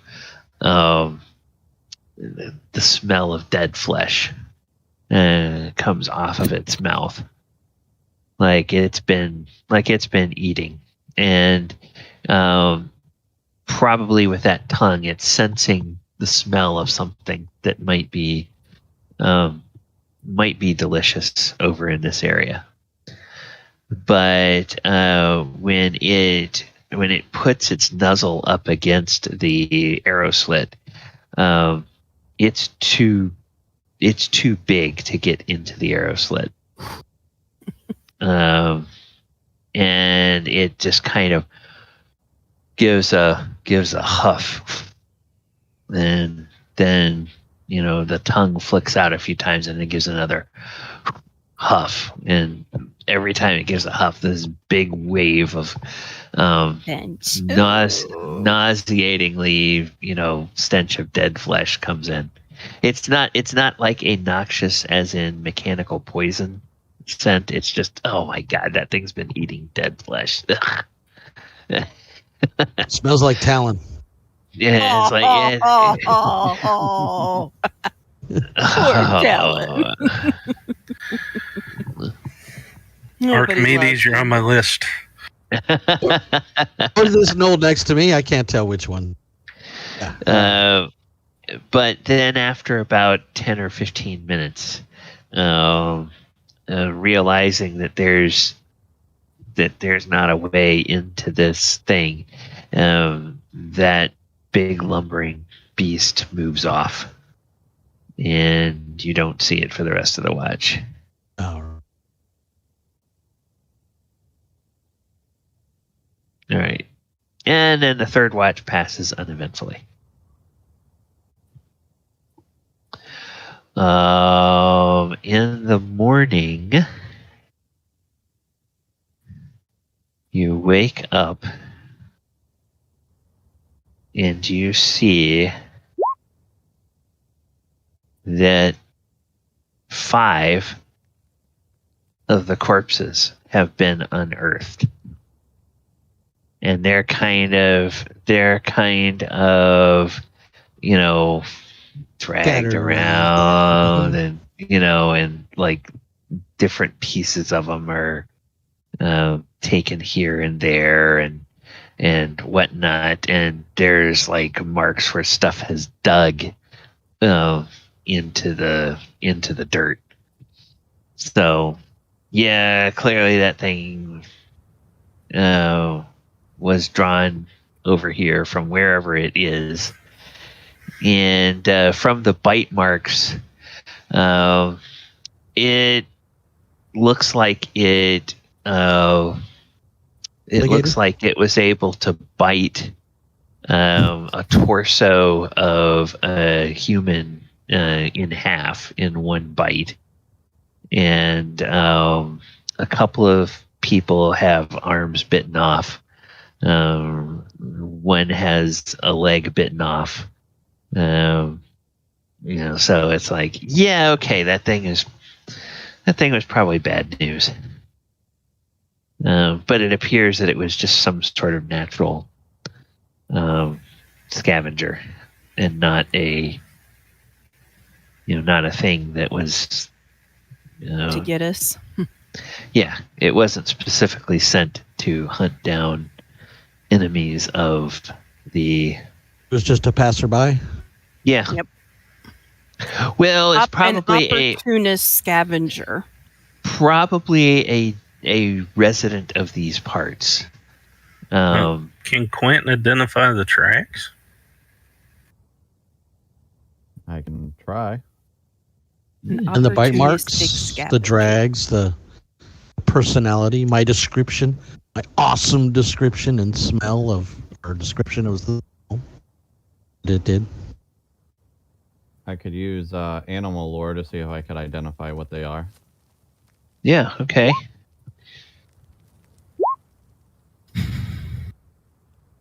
Nope. Boy, I gave a bad description, huh? Sorry about that. Okay. Yeah, I mean, from the way the dig marks are, and the heavy lumbering body and the tail dragging along, this was clearly a lizard of some kind. An enormous lizard, not a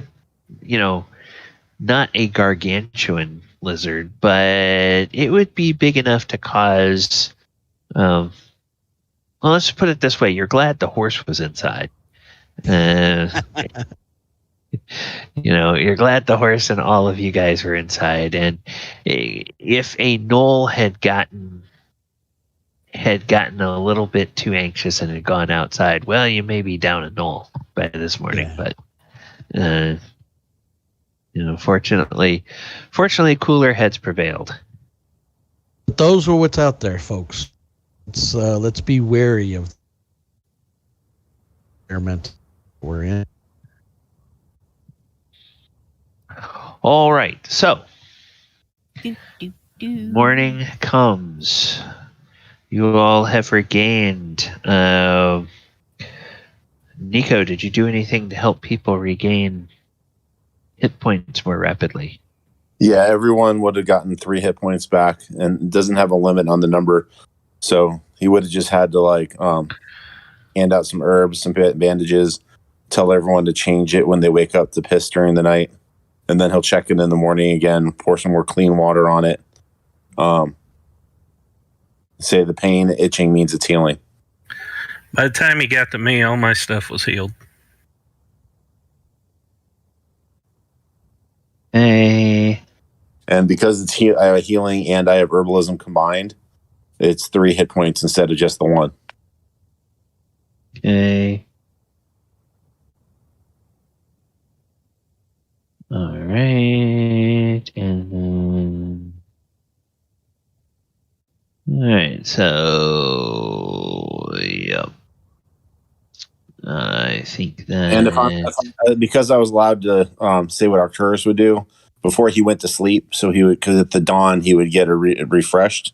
So before he went to bed, he could use his lay on hands on one of the most injured Gnolls, or whoever's the most injured, like in the group between the Gnolls and us. So if someone in the party's really hurt still, he could do it on them too. I mean, I could use some healing if nobody else does. Then Arcturus could do it to you, and he gets 2 points per level. So if he's second level, that's 4 hit points more. Yeah, so give yourself 4 more hit points, Quint. I already gave you 3 for the overnight healing, so give yourself 4 more for the... Okay. All right, so none of the Gnolls are bloodied anymore after that night of healing. Not all of them are back up to full yet, but... What do we get for the healing for the night? 3 hit points of healing. It's this is... Yes, I already went around to everybody and added 3 to what you had, if you were down any. All right. So morning is here. All I know is, Nico, if you don't do something about the snoring, I'm going to hold a pillow over your face. In my culture, that just means that we're best friends. Does that mean we're best friends? You could take it that way.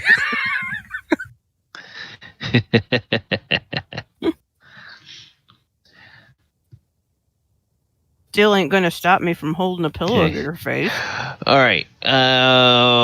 It is 10 after the hour, so I think this would be a good time to go ahead and take a break. I'm going to set the timer, put the music on.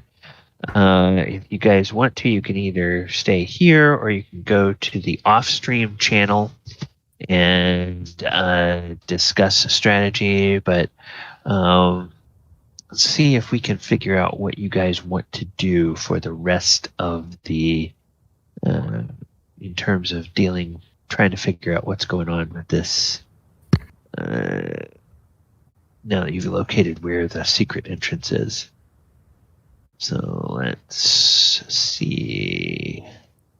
I'm going to bring us back to the soundscape of the...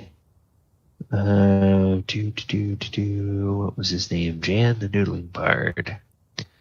And we'll bring that back up. And I'm going to mute myself. And I'll be back in a few minutes.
So, chat, before we go back to the game, just a reminder that the music at the break tonight is from Sirenscape, and this is Soundset Jan the Noodling Bard with Noodling Songs.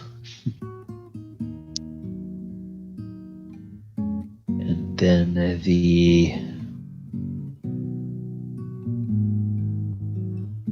our ambient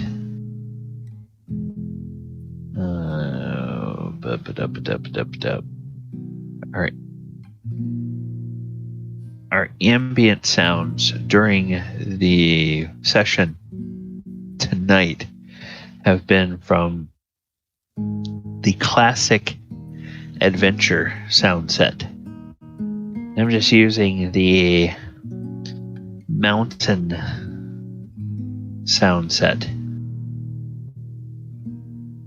because none of the others really kind of fit with the landscape of where they are, or the soundscape of where they are, I should say.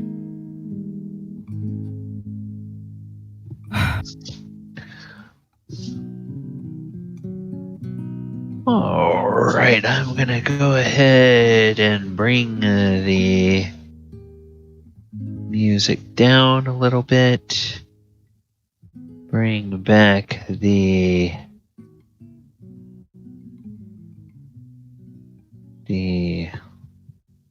Adventure Time sounds. And I'm going to bring us back to our map. Okay, everybody.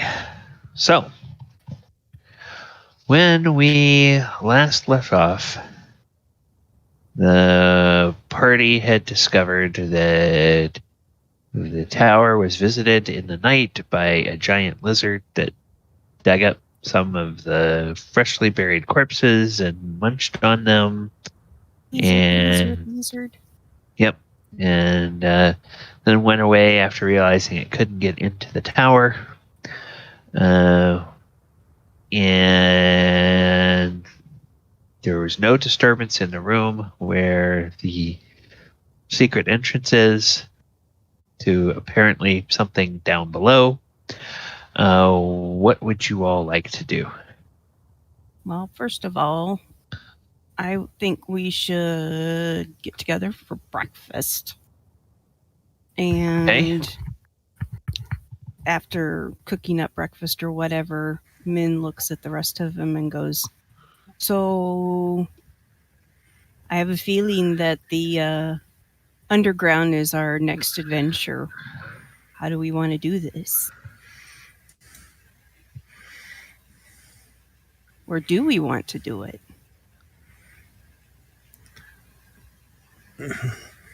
I say we go down the hole.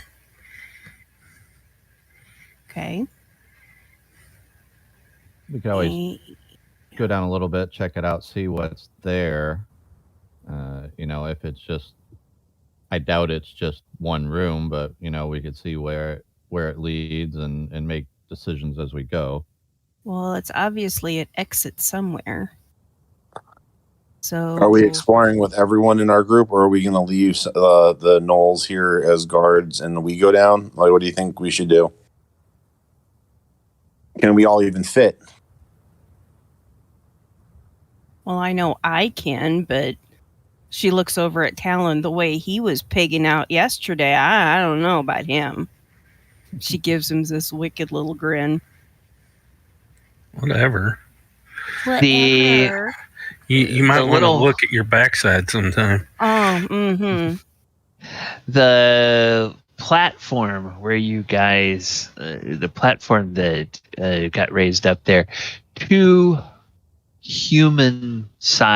adult human-sized creatures could sort of squeeze on there together on that platform and go down. Now, what's down at the bottom of it, you don't know. Because it does have a solid bottom as well as a solid top. So you don't know what's down there. Presumably, there is some place to go when you get down there. But whether that's a small chamber or a large area or a tunnel or whatever, you have no idea. You want to have one of the Gnolls go down first and then bring it back up and tell us at least what's right at the bottom? I don't want to make the Gnolls do that. That leadership means putting yourself at risk. I'll do it. Okay. I think somebody should go with him. Okay. I mean, I will if nobody else wants to. I'll go. That's fine. That makes sense. The thief. I want to go. Okay. Don't kill me while I'm awake, please. Don't want. You were complaining Don't about the eat him snoring along the earlier. way. So if you're going to You use a pillow, that's a nice way to go. Oh, well, if we get trapped, rest assured, I'll eat you to survive. Okay. So, The grandma, this grandchild. you guys raise the thing back up.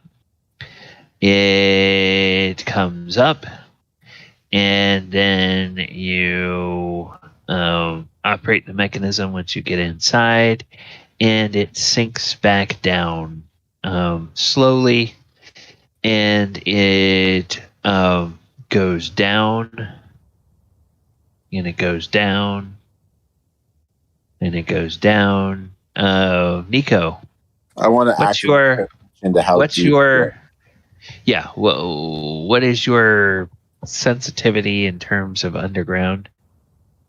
I'm pulling that up right now. I was looking at the wrong tab.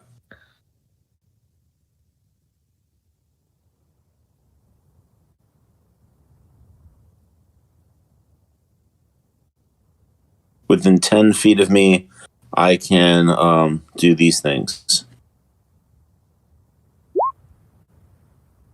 Detect greater slope, 1 to 5 on a d6. New tunnel passage, 1 to 5. Sliding shifting, 1 to 4. Detect stonework traps, 1 to 3. And approximate depth in the ground, 1 to 3 on a d6 anytime. So I can be doing that repeatedly. Okay. All right. So you, about halfway down, you say, wow, we're going really, really deep. This is a long way down. And he says something to that effect, and Talon is like looking at the speed that the walls are going by, and it's very slow. And he's like, in the back of his mind, Talon is like, I think maybe the dwarf has been smoking something. And then when the thing finally gets to the bottom and you see that there is a chamber, Nico checks again, and oh, yeah, we're about 30 feet underground. So it's like... I've been on the surface so long, it's messing with me. Yeah. And based on the pace that you guys were going, 30 feet sounds better than, wow, we're really far underground. Like, yeah, that's probably about right. I'm just thankful we didn't have any elevator music. Yeah. Dun, dun, dun, dun, dun, Yeah. dun, dun. Yes, I missed my chance.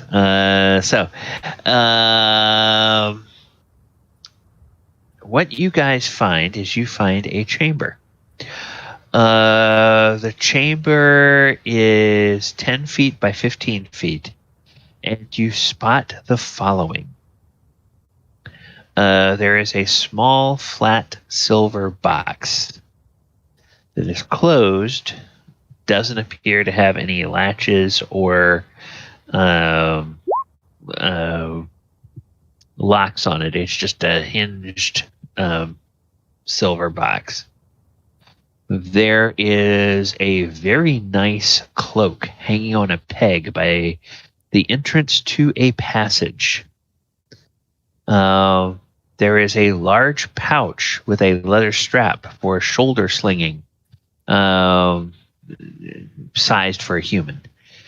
And then there is a long bow and a quiver, and the quiver has some very nice arrows in it. And there are two containers which are locked. There is a bronze coffer which is locked, and there is an iron box which is locked. And that iron box is the coffer is maybe a foot tall and a foot in diameter. The locked iron box is a think of kind of like a sea chest, except not with a rounded top. It's just an iron rectangular chest that's, a cash box from a stagecoach. Yeah. Kind of like a cash box from a stagecoach. That's a great description. And there is a tunnel, and the tunnel heads off to the northeast. And in fact, I can go here, and I can do this and bring this here and show it to you on your map. So the tunnel goes off that way. I'll look at Talon, look around. Do you want to go up and get everybody else? And I'll hold a guard here. I thought we might open these boxes first. Okay. First, I want to look around the room, make sure there's no pit traps or stonework traps. Well, yeah, but if something in these boxes explode, better just the two of us and that's everybody. True. But you want to check the room with me first before you check each of the boxes? Sure. I don't notice anything. I'm not really good at this. Yeah. Okay. So. There did I. Yep. Don't notice any traps in this area. All right. So I back you up and I guard you. Okay. First, the silver box, is it just small and on a table? Yeah, it's a small silver box, and it's on it's on a little nondescript table, we'll say. All right. Well, I'm gonna check it for traps. Okay.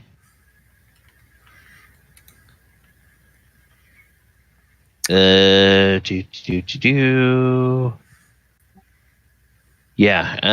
you don't notice anything. Oh, well, I'm going to open it. Okay, you open it. You notice as you open it that this box the box itself has kind of a heft and a weight as though it is made of solid silver. And when you open it and you look inside, you see a stunningly gorgeous piece of jewelry.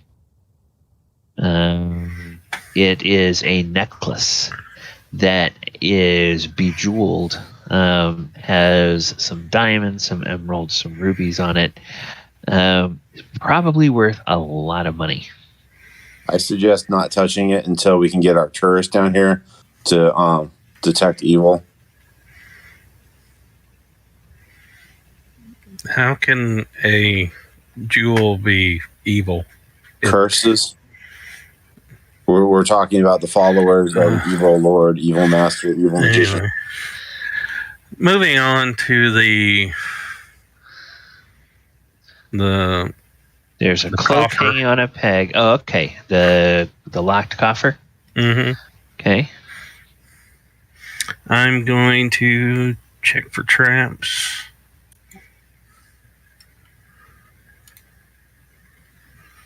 Yeah. Okay. Don't see any. Nope. Don't see any. Wow. Okay. I am going to try to open the lock. Okay. I am going to use my inspiration. Okay. To try one more time. Jesus, it got worse. Okay. Well, use the best result. You jiggle the thing around and you can't get it open, and you're like, yeah, there was that ring of keys on the there was that set of keys on the bandit leader. Probably one of those will open it. And when we go back upstairs, we can grab that, bring it back down, and probably open the boxes that way. I'm going to look at the cloak. The cloak is a very fine cloak. There's a... it has a... let me see. I need to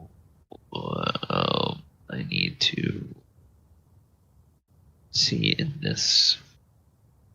Whoops. Nope, it's not in that resource. So there we go.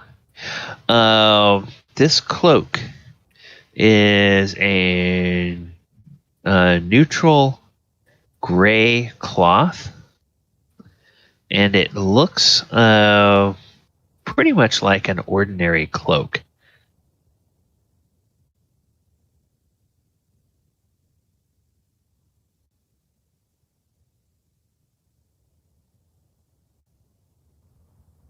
You want me to check out the satchel?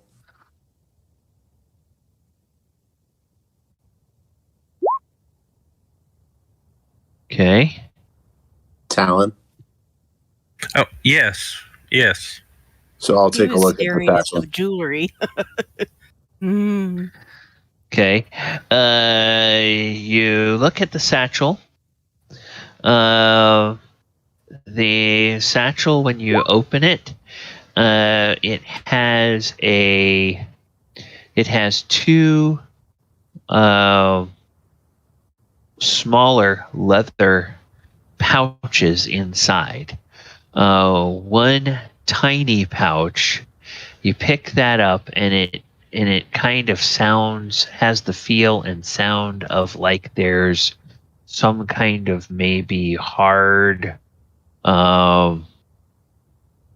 tiny hard objects, a bunch of them that are in there that sort of, move around a little bit in your hand, as I'm a dwarf. This reminds me of a gem pouch. You kind of get that feel. Do you want to look in? I'll look in it. You see 50 tiny pearls that are in there. So I close that and put it back in the big pouch. Okay. The other smaller pouch is a little bit larger, and it's heavier. You pick it up, and it has the clink of coins. All right, then I'll just put that back. We can look at the money together as a group later. Okay. All right. I tell Talon, it looks like pearls. Put the silver box with the necklace in the pouch too. I'm gonna try on the cloak. Okay. You put the cloak on, and it's like at first you put the cloak on, and it's like this. You're Nico is about to say, well, what are you putting that cloak on? It's clearly sized for a human, but as you put it on, Nico would have actually said, "Be careful! Everything down here might be cursed." Oh no, you put it on. Yeah, and as Talon starts to tie up the neck of the cloak and pull the hood up, you both notice that the cloak just sort of shrinks to be the perfect size for a halfling. Wow. Or somebody of his stature. And it when Talon turns his back to you, so that you're seeing the cloak, the cloak almost completely blends in with the wall of the room. Wow. And Like, say out loud. if he wasn't moving, it would be almost impossible to see him. Hey, Talon, that cloak made you almost blend into the wall. But I want to see something. Can you take it off and put it back on? Okay, I take it off and I put it back on. You take it off, no problem. Does Talon like the idea of having a cloak that would make him harder to spot? Of course. Okay, then Talon likes the idea of wearing the cloak, but Talon doesn't feel compelled that he has to wear the cloak. I was about to ask him if he felt like he had to wear it or if he just likes it. Yeah, he likes it. It's my precious. That's what I'm afraid of.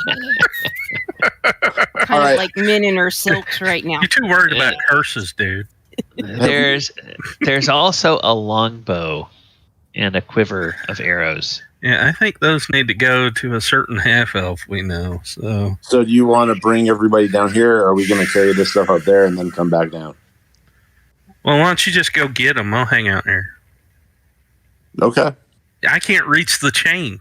I didn't fight with you. I agreed. I have a hard time with it too. You see me jumping up to reach it. Yeah, but it's closer to your jump than mine. Yeah. You see me get out my warhammer and lift the warhammer up over my head and use it as and pull it down.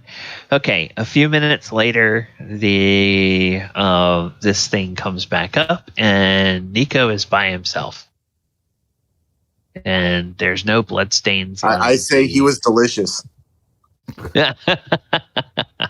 Then I start laughing. Min's kind of standing there with her arms crossed, like, really? No, we found some stuff down there. Everyone, we should take turns and everyone come down. I look at the Gnoll leader and I'm like, you all set up guards around here and we'll come back and get you. If we're gone for how long do you all think they should wait here if we don't come back in a certain amount of time take the wagon? A day. If we're not back by tomorrow, then take the wagon and the horse and head back to the moat house. And he says, okay, do you want any of us to go with you? Yeah, let's take the we have a couple people who speak Gnolls, so let's take two of your best scouts and we'll take the mercenary captain. Very well. The rest of us will wait here for a day, and we will return to Hamlet if you are not back. Be extra vigilant at night. Do not go outside. There could be those murder ravens.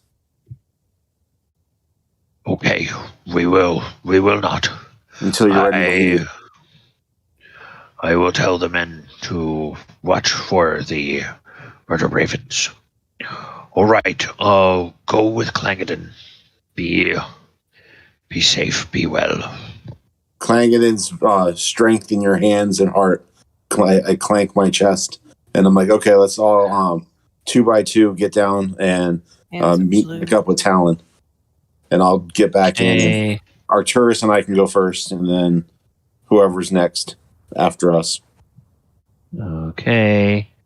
We'll send. I make Arcturus reach up for it because it doesn't look good when I'm jumping up and down or trying to reach it with my hammer. Okay. I'm going to send 2 of the Gnolls that aren't injured. So, all right. We'll theater of the mind this a little bit. All right. Everybody in a few trips gets down to this room. And meanwhile, before they all come down, Talon, you doing anything down there? Do I need to look at Discord for private messages? Nope, I don't. No, I'm just sitting in the corner, quiet, just enjoying your cloak. With the cloak all wrapped around me and the hood pulled down. Cloak is all wrapped around you. Okay, good. All right. When you come down. When you come down,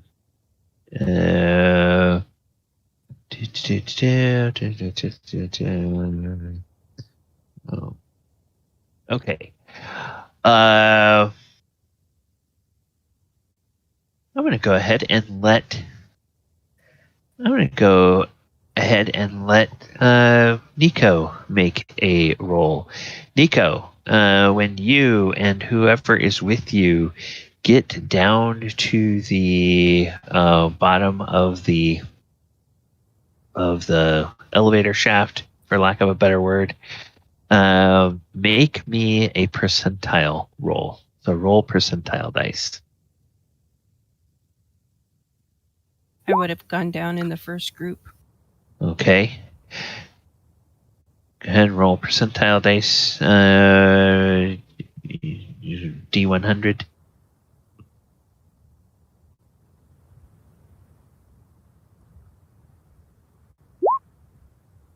Okay. You get down to the bottom of the shaft and Talon is gone.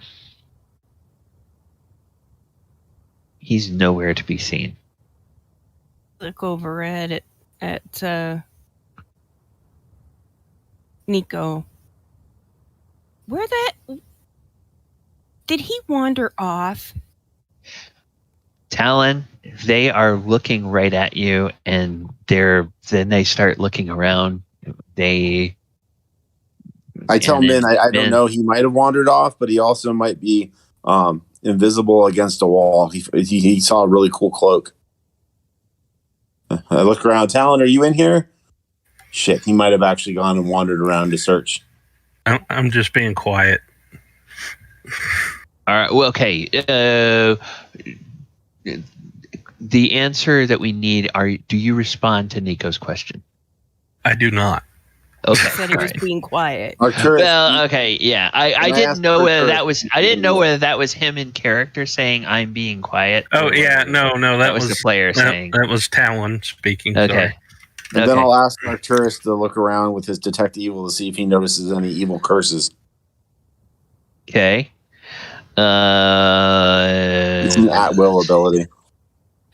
Yeah, let's just go and take a look over here.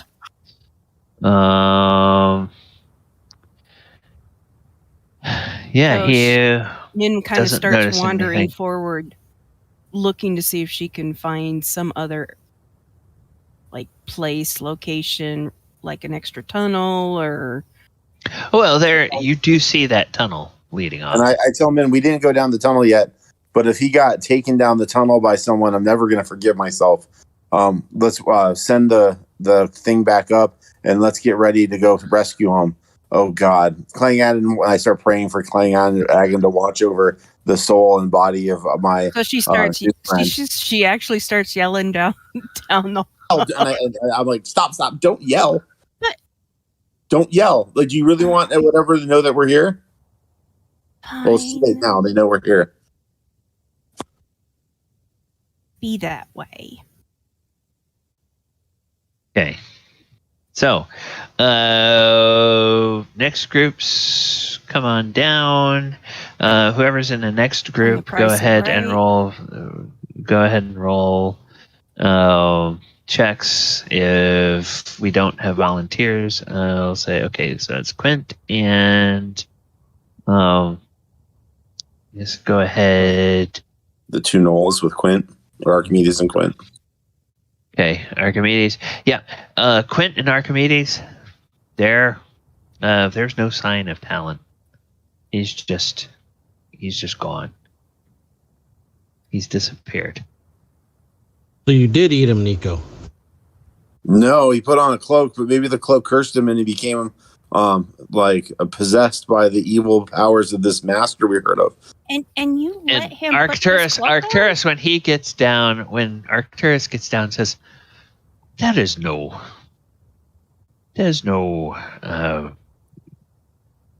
curse. He is not here. I cannot see him, but there's no curse. If he's not here and you can't, and he's not here and the cloak isn't here. Well, how the hell could you tell? And I look at the Gnolls. Do you smell him? Did he go down that? Can you smell him going down that tunnel? Okay. They look at each other, and they look at Nico, like Nico's kind of crazy, and then they just kind of point to their nose, and they flare their nostrils, and they sniff, and they turn over, and they turn their heads, and Talon, they look right at you, and they walk over, and they reach down, and it looks like they're about to grab the wall, and they grab what seems like part of the wall, pick it up, and you see it's this gray cloaked figure of Talon that's been sitting in the corner the whole time, completely invisible to the rest of you. But you are now, in so much trouble. But now they mustache. That the cloak comes out, but proves the effectiveness of how good this cloak is. And he's probably just cackling like he is. He is just laughing. You ass! She like picks up a rock and throws it at him. You had us so worried. Worried? Shark. I thought you got possessed. We thought somebody had come and taken you away or something. No, that's only happened once in my life. And I show Arcturus and Min and Quint, Archimedes and Quint the necklace and the bag with the jewels and the stuff, and ask in the longbow, and ask Arcturus to take a quick look to make sure none of these are possessed by evil energies. None of them are possessed by evil, and one of you guys, since Talon didn't go up, and since Nico didn't mention it, one of you guys has the ring of keys from the leader. So whoever has the ring of keys, you see a locked bronze coffer and a locked iron box. And oh yeah, there are 2 keys that look like they are just sized right for those locks. So the funny part was that Nico went to the leader and took the keys and went in and unlocked the door last week when we played it. Yeah. So he probably had the keys on him and forgot. Oh, he might have. Okay. All right. So, yeah. Oh, yeah. Sorry. Or he had given it to somebody. Maybe he gave it to Min because Min was looking at keys. Yeah. That's all right. true. So, she kind of looks at the two of you and then looks up at him and goes, I think you were in on this whole Talon thing of him hiding. Maybe I should keep the keys. Arcturus about him eating me out at him. Arcturus looks around and says that he doesn't notice any evil auras on anything. And Greyson followed us down, I'm assuming, or is he staying up with the Gnolls? Yeah. Greyson would be down. All of the PCs, I'm going to presume, are sticking together.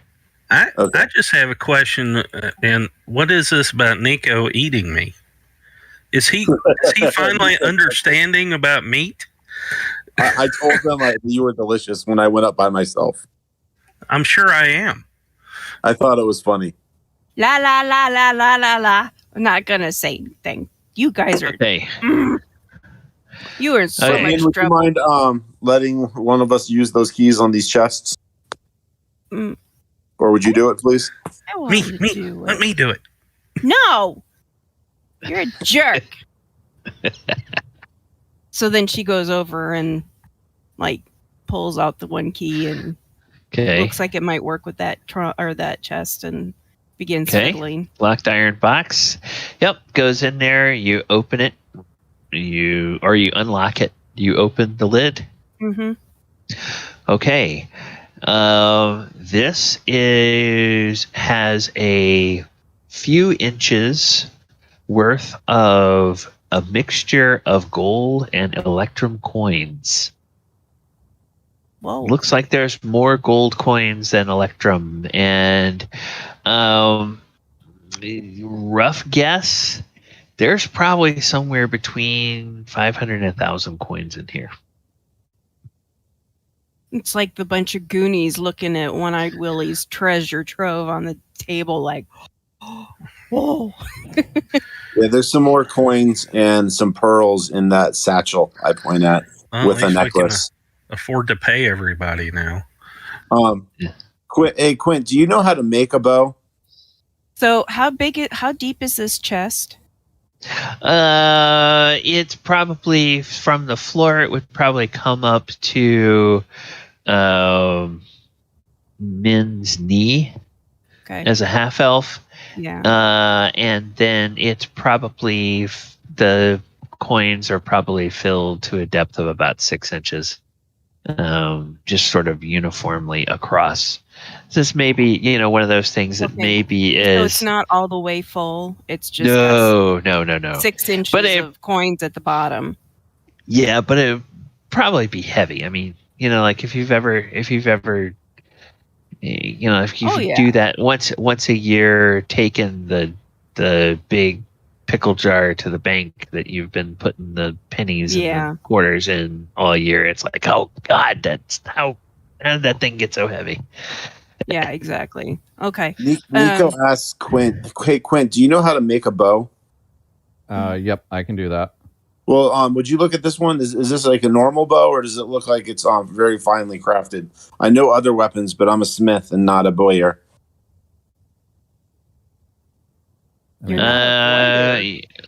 What? Ew. What are you doing? What? He said he was a voyeur. Voyeur, Bowyer, not voyeur. Out of character, Heather knows what a voyeur is. He knows how to spell, and he's like, it might be my accent. I can't say the word right. It's based off some Elven dialect. And then Quint, about that point in time, she starts giggling. Well, they're arguing. Yes. While they're arguing, Quint, you take a look at the longbow. The longbow it's serviceable. It's well made. Nothing special about it. Those arrows, however, they look very, very finely made. Okay. We thought that might be something worth you using. I didn't know if the bow was any good. And there are 9 of these very fine arrows. Can Min detect if there's any magic originating? I don't have off detect magic. Oh. Okay. Not yet. Can I tell if the arrowheads are masterwork? Because those would have been forged. You pull them out and you look. You don't know how long these things have been down here, but there is not a single speck of rust or decay at all on these arrowheads. In fact, if somebody told you that they had just been sharpened this morning, you'd probably believe it. I'll explain that to Quint. Like these are either brand new, just been polished and sharpened, or have something special about them. All right. And they hand over the bow and the arrows to you. Okay. And then there's the locked bronze coffer. Somebody want to do the honors with that? I go over with the... Not that one. That one's Willie's. Okay. He's still kind of... she looks over at One-Eyed Willie and goes, "Thank you, Mr. Willie. It's very much appreciated." And then unlocks the trunk. Okay. Unlocks the coffer, and you open that, and this has 3 vials in it, and each vial contains a liquid, and they are 3 different kinds of liquid.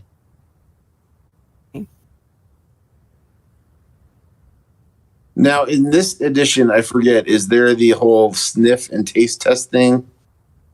I was just about to look that up. Page 1. How are we seeing 18. Down here, by the way?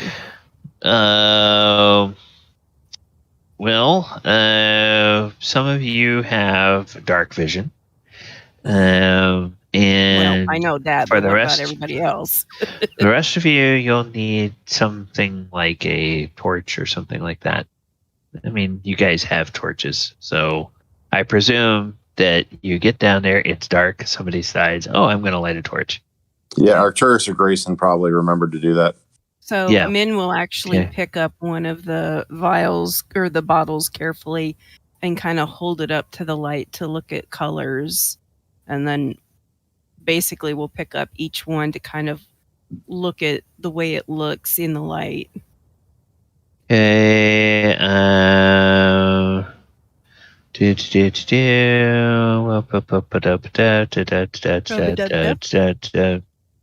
Okay. Okay.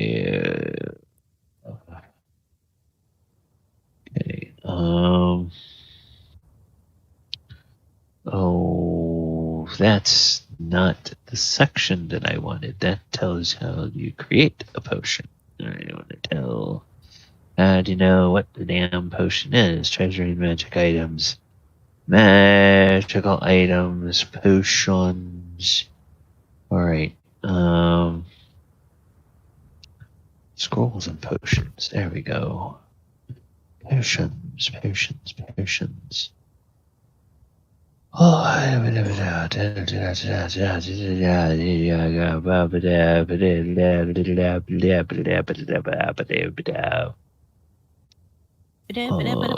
all, folks. I'm just gonna go with you can taste a drop of it, and if you have any experience with it at all, you kind of know what it is. You might need to make a check. You get a general idea of what it will do, and Nico. then of course, if it's poison, you roll a save against poison. But Nico offers to do it because he's the most likely to deal with any Okay. poison best. Oh, right. He So kind of looks at you and he's got herbalism, if that helps. okay. so she basically will carefully uncork each one and then hold it out to him so he can stick his finger in it Okay. before corking it again. Okay. Probably just take the very tip of a dagger so I only get a tiny drop. Okay.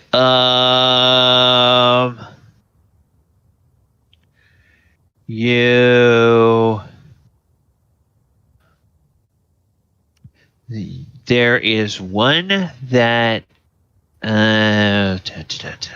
fudge factor. I don't like this. One makes them larger, one makes them small, and one does nothing at all. Huh? Yeah, I'm trying to. Okay. Make sure you nibble on the right side of the mushroom. This one is this potion is yellowish, and it's got streaks of black, and those streaks of black will sometimes swirl on their own. Ooh. As you look at it. That would be good to taste. Looks kind of ominous.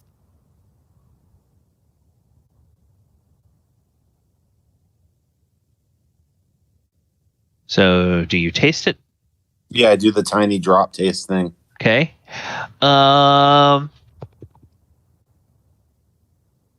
Ooh.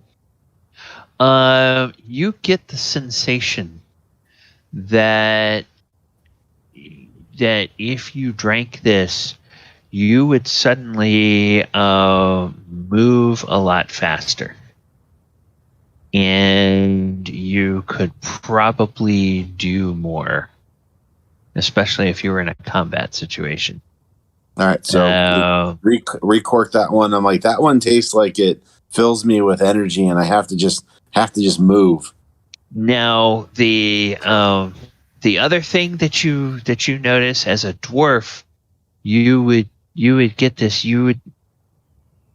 the effect on the dwarf would be you feel like also after you drank this, your beard would get a lot bushier and you'd have to trim it. Oh, now I want it a little bit. Okay. But I give it back to Min, and I'm like, this one seems Min's like hanging on to it. She just uncorks them for you. And that one seems to like make you really energetic, but it feels like my beard would have grown a bunch. Yeah, and puts hair on your face. Well, you'd equate that to it would be as though you had an extra year or more of beard growth. Out of character, it's a haste, but in character, actually, I don't know it's a speed potion. Okay. Out of character. I'm having to go to 5e because 5e tells you what they look like. 2e doesn't tell you what they look like. So yeah, I remember the speed. I remember the extra. It takes a year of your life away. Yep. But you get to double your movement, double your attacks, double everything you do. Your life away. Now be honest. How does that make you feel? But all right, so we corked that one. I describe it like you were saying. It made me feel energetic, like I can move much quicker, but that it would make me make my body age quickly. Okay, so that's the first one. The second one is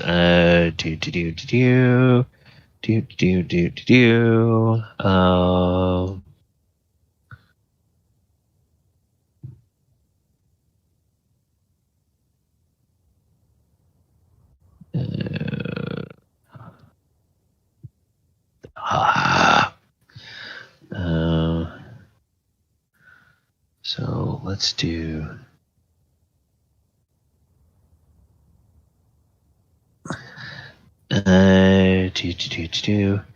this one.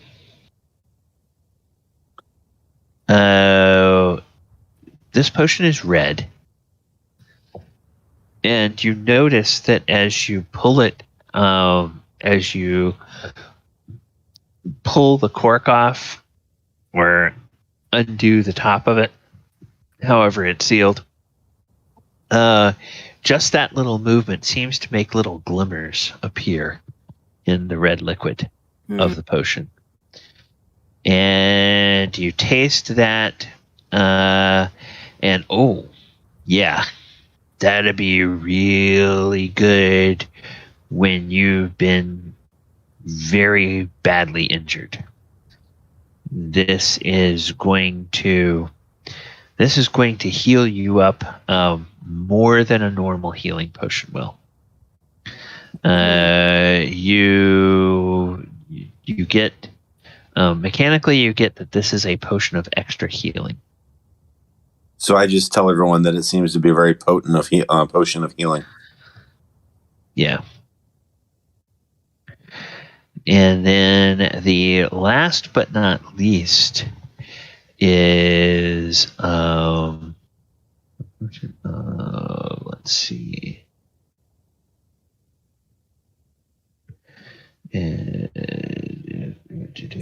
Okay.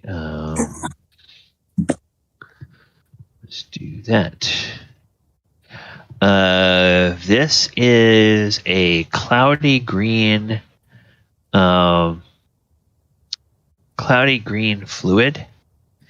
And you notice, Min, when you take the cork off before you as you're about to hand it over, it's like the smell of the ocean comes out of this, and there's something floating in the vial, and it looks almost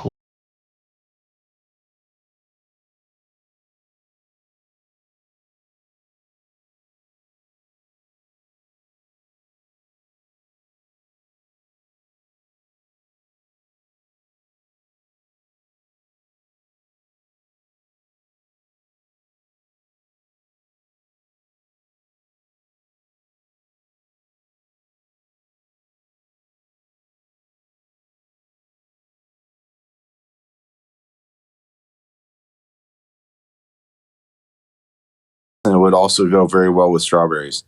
And then, Ooh, but that's I what haven't those had three. strawberries in a while. I like strawberries. And then I show everyone that necklace. Okay.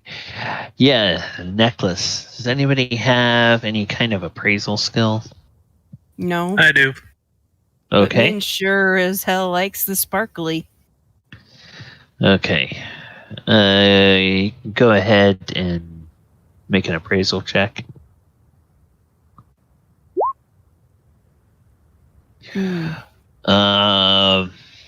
Yeah, you're not sure how valuable this is, Talon, but you think it's probably worth at least 1,000 gold pieces. Okay. I let them know that I'm not exactly sure, but I'll look at the mercenary that we have on our payroll now. You've dealt with a lot of gems and jewelry. What do you think about it? He looks at it and he says, And you were taking payment in jewels, so I thought, or gems, so I thought you might have an idea. And he kind of squints at it. He says, well, with just torchlight, I can't tell what the quality of these gems are. I mean, if they're legit, it'd be pretty pricey, but it could be, these gems are flawed. It might be worth 500, 1,000. If they're really, really high quality, it could be worth 2 or 3 times that. Fantastic. And then I show everyone the pouch with the pearls and the pouch with the coins, and I open the pouch with the coins because it wasn't it was separate. I'm hoping that they're platinum. There are 50 platinum coins in that pouch. And the pearls, the bandit leader, the mercenary leader, he is much more certain of that, and he will hand one off to Talon as well to see if Talon concurs. He says, small pearls, these are what we call seed money. I'd wager that each of these is worth about 10 gold. And yep, with your appraisal, these are 10 gold piece pearls. Very easy to deal with. Make some quick bribes to people, buy some things, very lightweight. In 10 gold increments, they're not gonna, you're not gonna be trading way overvalue for small change stuff, but you'll make somebody's day very nice if you buy a 2 gold piece item with a 10 gold piece gem and a 10 gold piece pearl. They'll be very happy. So, yeah, that whole satchel thing, definitely that's the go bag. And the potions are probably, depending on where I think I'm going, those might be very handy.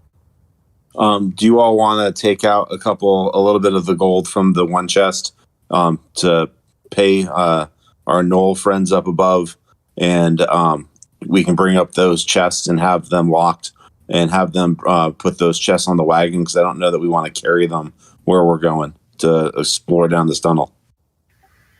Oh, yeah, and take chests and lock the satchel in one of the chests. So I was going to say we should have cash on us in case we end up somewhere where we need it. So bring the satchel with us, like let Min or Archimedes or someone carry it. Well, yeah, but I think we ought to put the necklace in one of the chests. Oh, yeah, sure, absolutely for that. Okay. But you won't let me wear it. What? You said what? You won't let me wear it? No.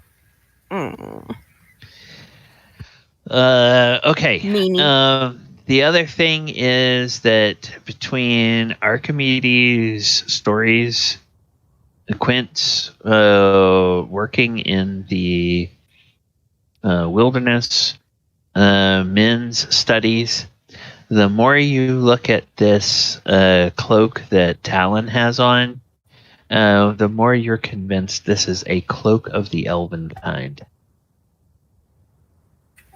I need some limbus bread. So I can get Arcturus and Greyson to help lift the chest, put it in the thing, bring it up, and then we can tell the Gnoll leader to make sure they take the chests with them when or if we don't come back in time, when they go back to the moat house. Okay. While all this is going on, you would have had a chance to basically do a rough count. In that chest, there is a total of 800 gold pieces and 200 electrum.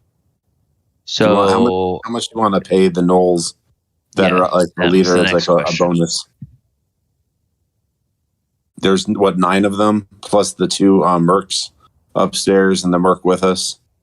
He can get paid later, but we could give the people that are staying here. Actually, I think you only ever brought 1 mercenary with you. Yeah, we just have the mercenary leader down here, but up on top there wasn't there. No. Archer and the crossbow watching the wagon.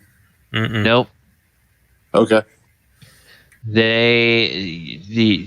All of the rest of the mercenaries are back at the moat house.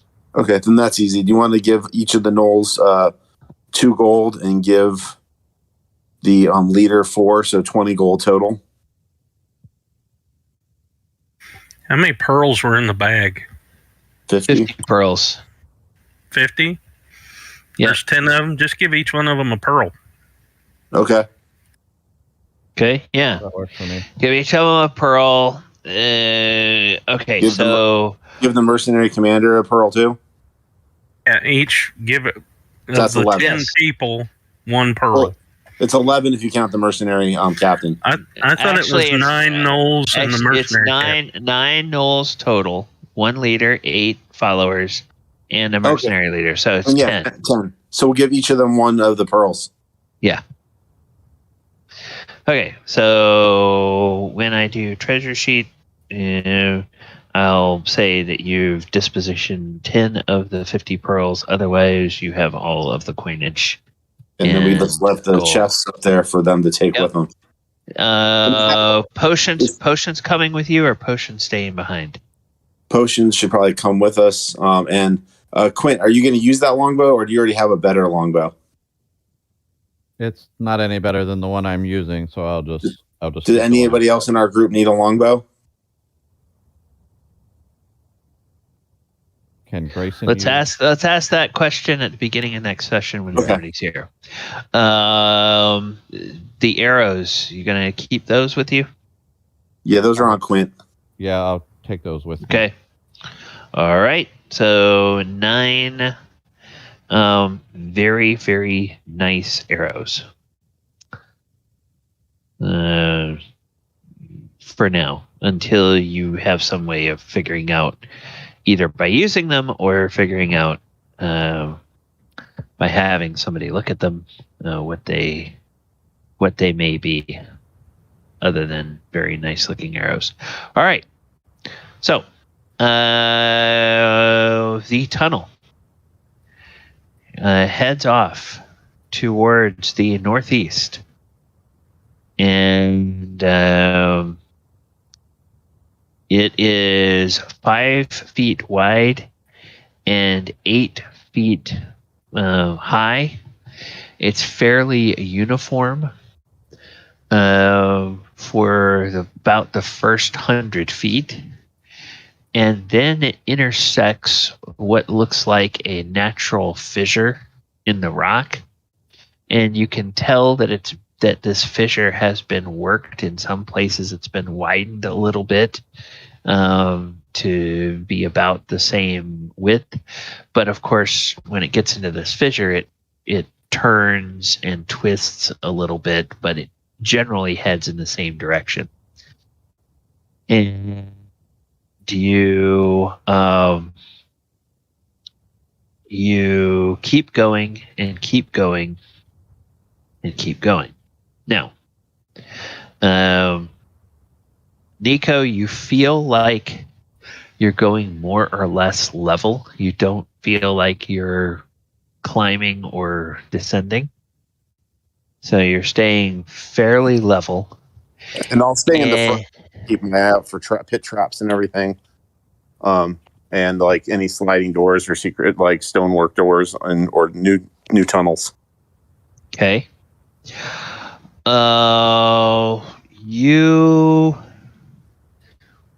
Everybody give me an intelligence check. This is just for me to try to figure out how well you estimate the distance you've come. Can you roll for me? I have to hold my son for a minute. Sure. Please. Thank you. Nico. So, Nico, let me get to his intelligence. Okay, come on, character sheet. Let's go.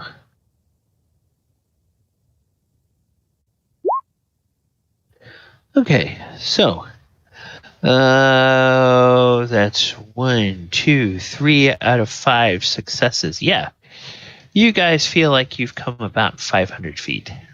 That's the general consensus. This tunnel has gone a distance of about 500 feet, and it opens up into a natural cavern. This natural cave is about 40 feet long by about 20 feet wide. And in the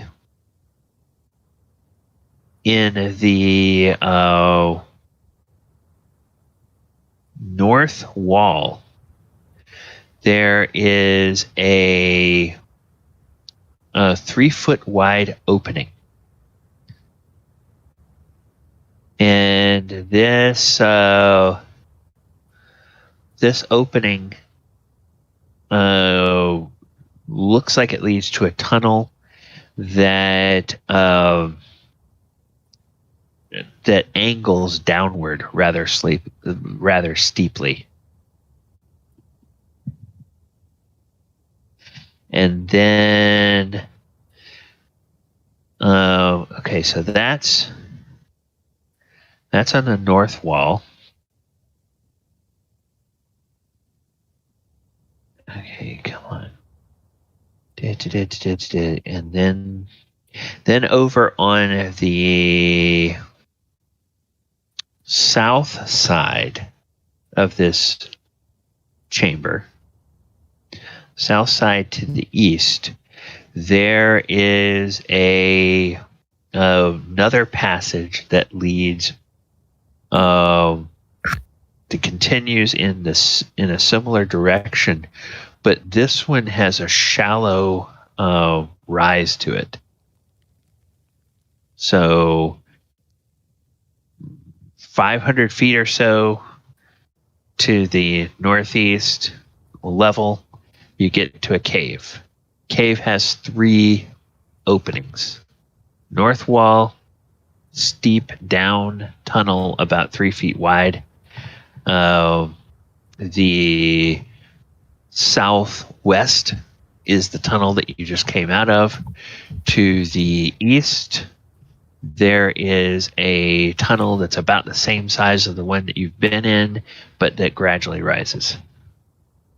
So 3 ways out of here, including the way you came.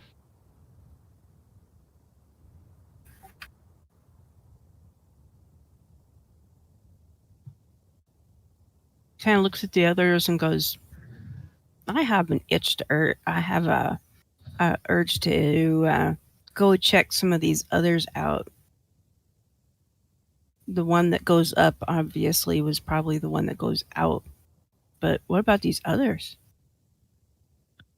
Well, there's only one other than the one you came in. Oh, I thought you were describing others. Nope. Total of 3 ways out of this cave. The way you came, the way you got here, a way that leads up, a way that leads down. Well, I meant the one, go check out the one that goes down. Okay. Do we remember which direction the temple outside of the tower was relative to the tower? Yeah, the temple was to the south and west. You have been going to the north and east. I have direction sense as a proficiency. Is the which direction is the tunnel that goes down go? It appears to go to it starts to the north, and it goes down rather steeply. You can't see very far down there, so you don't know whether it continues going north or whether it turns after a while. And so the other one goes to the other one looks like it continues going more or less east. Okay. The one that leads up. I was curious. Either one seemed to lead in the direction of the temple. Not. There's nothing that obviously leads in that direction. Min wants to go down. I think that's a good idea. We should descend and see what's down there. Yeah. My guess is the pits of hell. Oh, why do you always have to ruin it?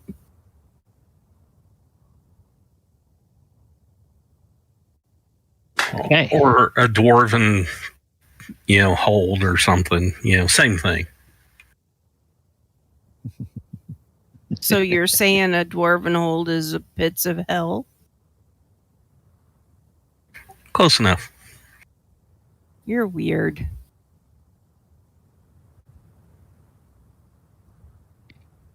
Okay.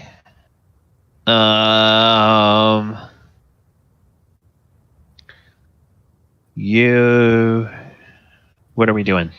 We've got about 5 minutes left. Are we making a decision now, or are we making a decision at the beginning of I say we go down, but we can start at that point next week. Agreed. Yeah. I think we should make sure that there's nothing that's going to come up behind us when we go to leave. Well, you want to try and check out that other one that goes up quick and see if that's a quick little, here's where it comes out and Yeah. clear and no surprises. Probably would be the safest. Okay. So that goes east. Then it gradually turns north, and at the time it turns north, it's gradually rising, and the limestone suddenly gives way to clay walls stored up by timbers. That goes for another 50 feet. And there is a small door at the end of that tunnel. Quint, did you see any tracks while we were headed this way that could give us a clue, like how recently anyone else might have walked this way? What, in the dirt floor? Yeah. Do you want to make a check for... I can. Or do you have to make a check? Like tracking or something like that? I've got, I've got tracking. I can roll that here. And Okay. Yes. This is well traveled by booted feet, the size of adult humans. There's other than your tracks, the last tracks are probably a day old. and it looks like the booted feet go in both directions. It goes the way you are coming and also comes back toward you. So it's two-way traffic here. Open the door. Okay. There is a latch. You open the latch, and you find yourself about 15 feet down in a dry well that goes down about another 20 feet. And on the opposite wall of this dry well, there are bronze rungs set into the wall of the well, and they are inset so that if somebody was looking down from the top, it would be very hard to tell that there are rungs in this well. And the door is sort of set back into the wall so that when you open it, again, somebody looking down from above, it would be very hard to tell that there was a door there. Talon or Archimedes, do either of one of you hear any noises? You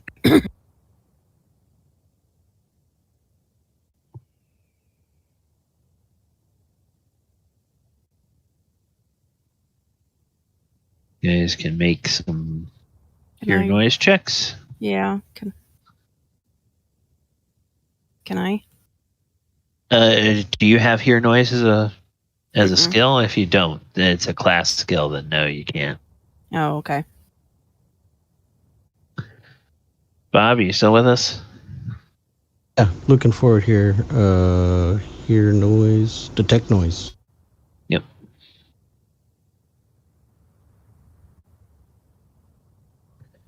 Let's see if both of you hear it or if just... Oh my goodness, yes, both of you do.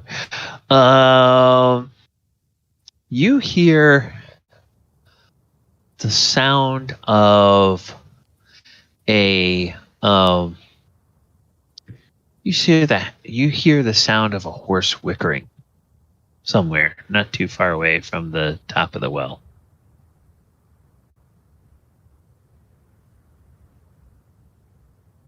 Or underneath where we were. Are we?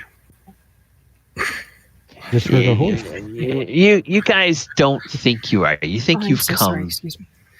Far? Yeah, you think you've come. Yeah. How far across are the rungs? Oh, the shaft of the well is about 3 feet across. It's something that a human could easily lean over and grab onto. Yeah, a halfling could be held out there and reach the rungs, and then they're spaced for a human, so there'd be a little bit of an awkward stretch, but you could grab them and climb your way up if you wanted to. Well, I'm going to ask Archimedes to help me get out there so I can climb up and check it out. Okay. If Archimedes doesn't, one of the other two PCs will, so somebody helps you. Yeah. I also have climb wall, so... Okay. All right. So you scurry up there, and what you discover at the top is you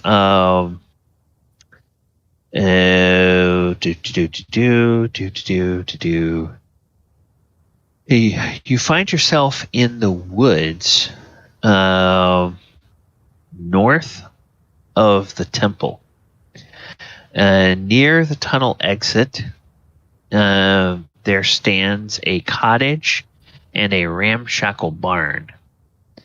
And looking into the, in between one of the missing slats of the barn, you see the legs of horses that are over there.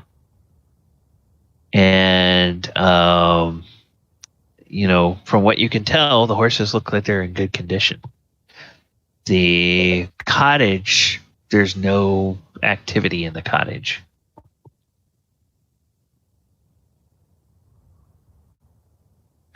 Well, I'm gonna look down. Is anybody looking at me? Mean as the rest in terms of the rest of your party? Yeah, down are the rest of you watching? We're watching him, kind of like, okay, Okay. is he going to lose his head by sticking his head up, or what? I'm just kind of waving him up. Oh, you know, like, okay. And I'm gonna go ahead and climb out, and I'm just gonna kind of sit real still next to the well for a minute. Okay. To kind of observe the cottage a little bit more before I move up. Yeah, the cottage has windows with shutters. Shutters are closed. The cottage has a chimney. There's no smoke in the chimney. The cottage has a porch, presumably with a door. Nothing there. The only sound you hear is the rest of your party clambering up the well. Okay, I'm just gonna walk over to the cottage, and once I see everybody out, I'm gonna knock on the door. Go. Avon calling. There's no answer. I'm gonna try the door. Will it open? You look and hey, there's not a key or a latch. You open the thing and the door just opens. And inside, it's a pretty bare, single large room. There's a couple of rustic cots over on one side that look like they are in relatively good condition. There is obviously a hearth over there. There's a couple of like beat up metal cups and plates over there sitting above the hearth. There's like a small table, couple of chairs. There's another chair that's kind of over in the corner. It looks like one of the legs is broken. And just, there's maybe a couple of bags of like dry goods. And then over there along that wall, there are like 12 or 15 feed bags, really large bags that look like they're filled with feed for animals like horses. And none of it looks like it's rotted. It's obviously newer. Yeah, it's obviously, yeah. And a few of those bags are like half empty. And then there's a pile of empty sacks that's been folded and piled up over there next to them. So, empty feed sacks.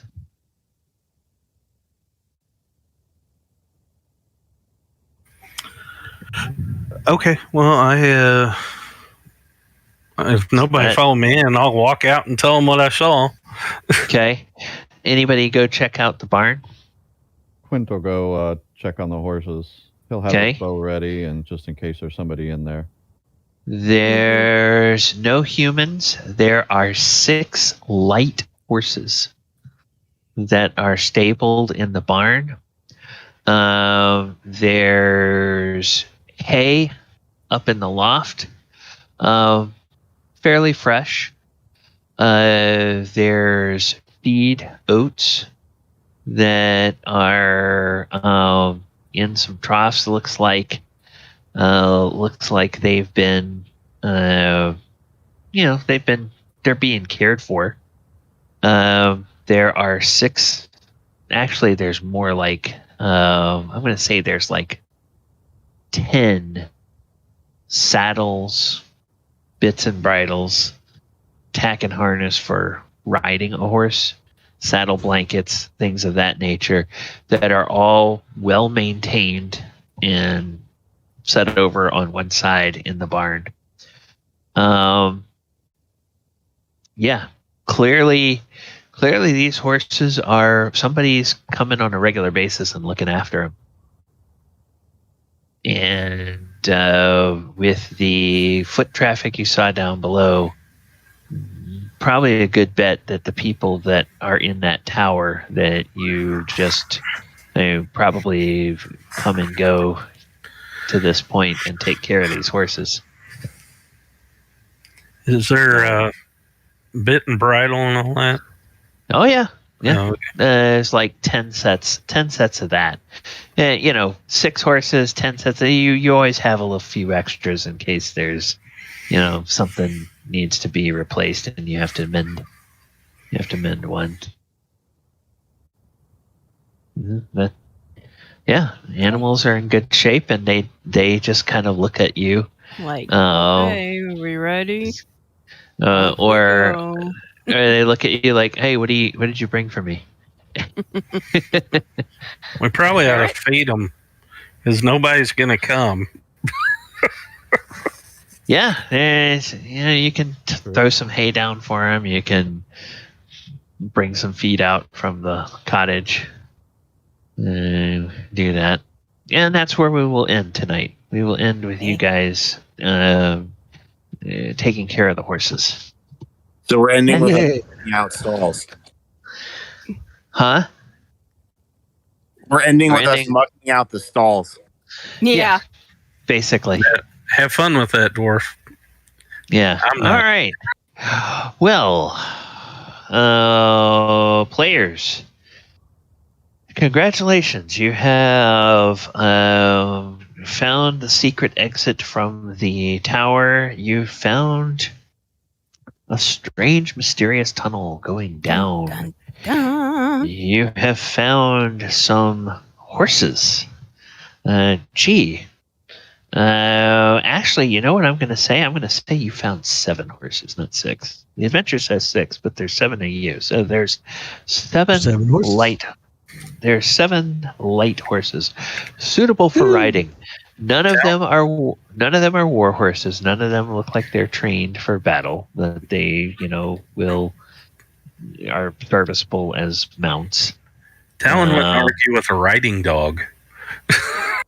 Yeah. Well, hey, you could probably get 1 or 2 riding dogs for a good horse if you traded them in.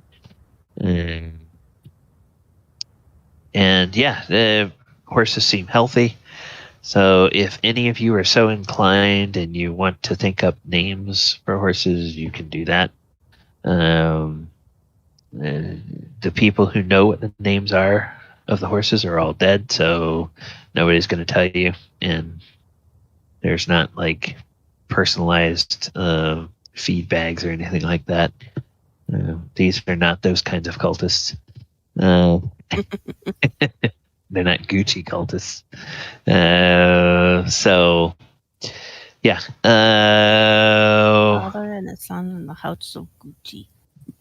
Father and the son of the house of Gucci. All right. I will get the. I'll get the thing cleaned up tonight. Get the treasure and experience sheet up with the stuff you found down below. You will have experience for figuring out what you did with the cultists. There was really you all really didn't have an encounter because you chose not to engage with the lizard monster. So we smart. Not really anything there. And then we'll come back and figure out what to do. And that's good. The timing of this actually worked out well because, oh boy, I've been finding that this particular adventure has some big ass damn maps. And I'm having to recreate those for Roll20. So I am working on that, and it's good that we stopped where we did because it gives me another week to work on maps. So that's all I'm going to say about that.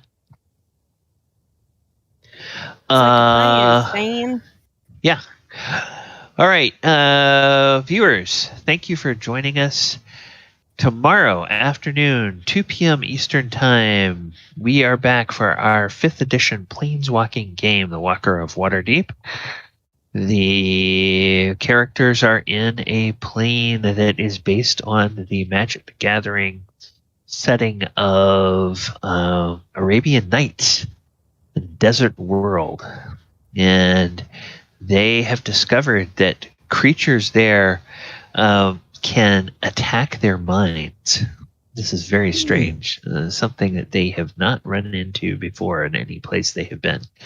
So if you want to find out what that 5e Planeswalking game is all about, you can join us then. Monday, we are back for Monster Monday. And this week we're going to be looking at the Frost Giant and its history throughout the editions of D&D. That is one of the creatures that has been around since the very beginning of Dungeons and Dragons, all the way back in the 1974 rules that were adopted from the old chainmail game. And so we'll see how that has changed and take a look at using them in your campaigns, how you can reskin them, and some of the cool variants that there have been throughout the years. And then Thursday night, we're back for our 5e survey game called Sword Coast Chronicles, where we're dipping in and out of the different storylines of published campaigns. And we have a guest player that is joining us for the session next week. Guest player who's going to be playing an NPC that the party is about to rescue. So if you want to see what goes wrong or what goes right when a guest player plays the role of an important named NPC, you can join us for that game. It should be a lot of fun. And then we will be back next Saturday night. I'm planning on running games all the way up until the week end of Christmas. This year, of course, Christmas Day is on a Saturday, so I don't think we're going to play then. And New Year's Day is on a Saturday, so we probably won't play then. So we'll play next week on the 11th, then on the 18th, and then we will probably be back at it on the 8th of January. God, can you believe it's almost New Year? Yeah. So, you guys, because obviously there's so much family stuff and special things going on around the holidays that people probably have other things to do than play D&D. All right. It's the best Christmas present I could have. Yeah. Well, what did you do for New Year's? Play D&D? Really? Yep. Yeah. Yep. That's what I did for my bachelor party. There you go. Awesome. Your wife loved you. Yeah. She was awesome. She was there too. So it was a bachelor and bachelorette party? We were at a gaming convention, and she was in the hotel room enjoying the view, and I was with my friends pretending that we were saving her character and my character. She was an NPC from our wedding, got disrupted in the game, and we had to rescue her. Oh, nice. Cool. All right. Well, everybody have a great week. Viewers, I'm going to bring the music back up, and then I'm going to look for somebody else playing D&D and see about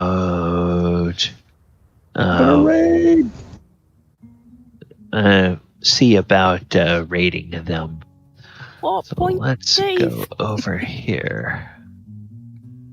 All right, guys. Well, I need to go. I'll talk to you guys later, and I'll see you tomorrow, Gally. All right. See you then. All right. Bye. Thank you for the game. Be safe. You're welcome. Variant out there. Be safe, folks. Yeah. All right. It looks like... Oh, somebody is playing Descent into Avernus. So, let's go raid Victor Crow.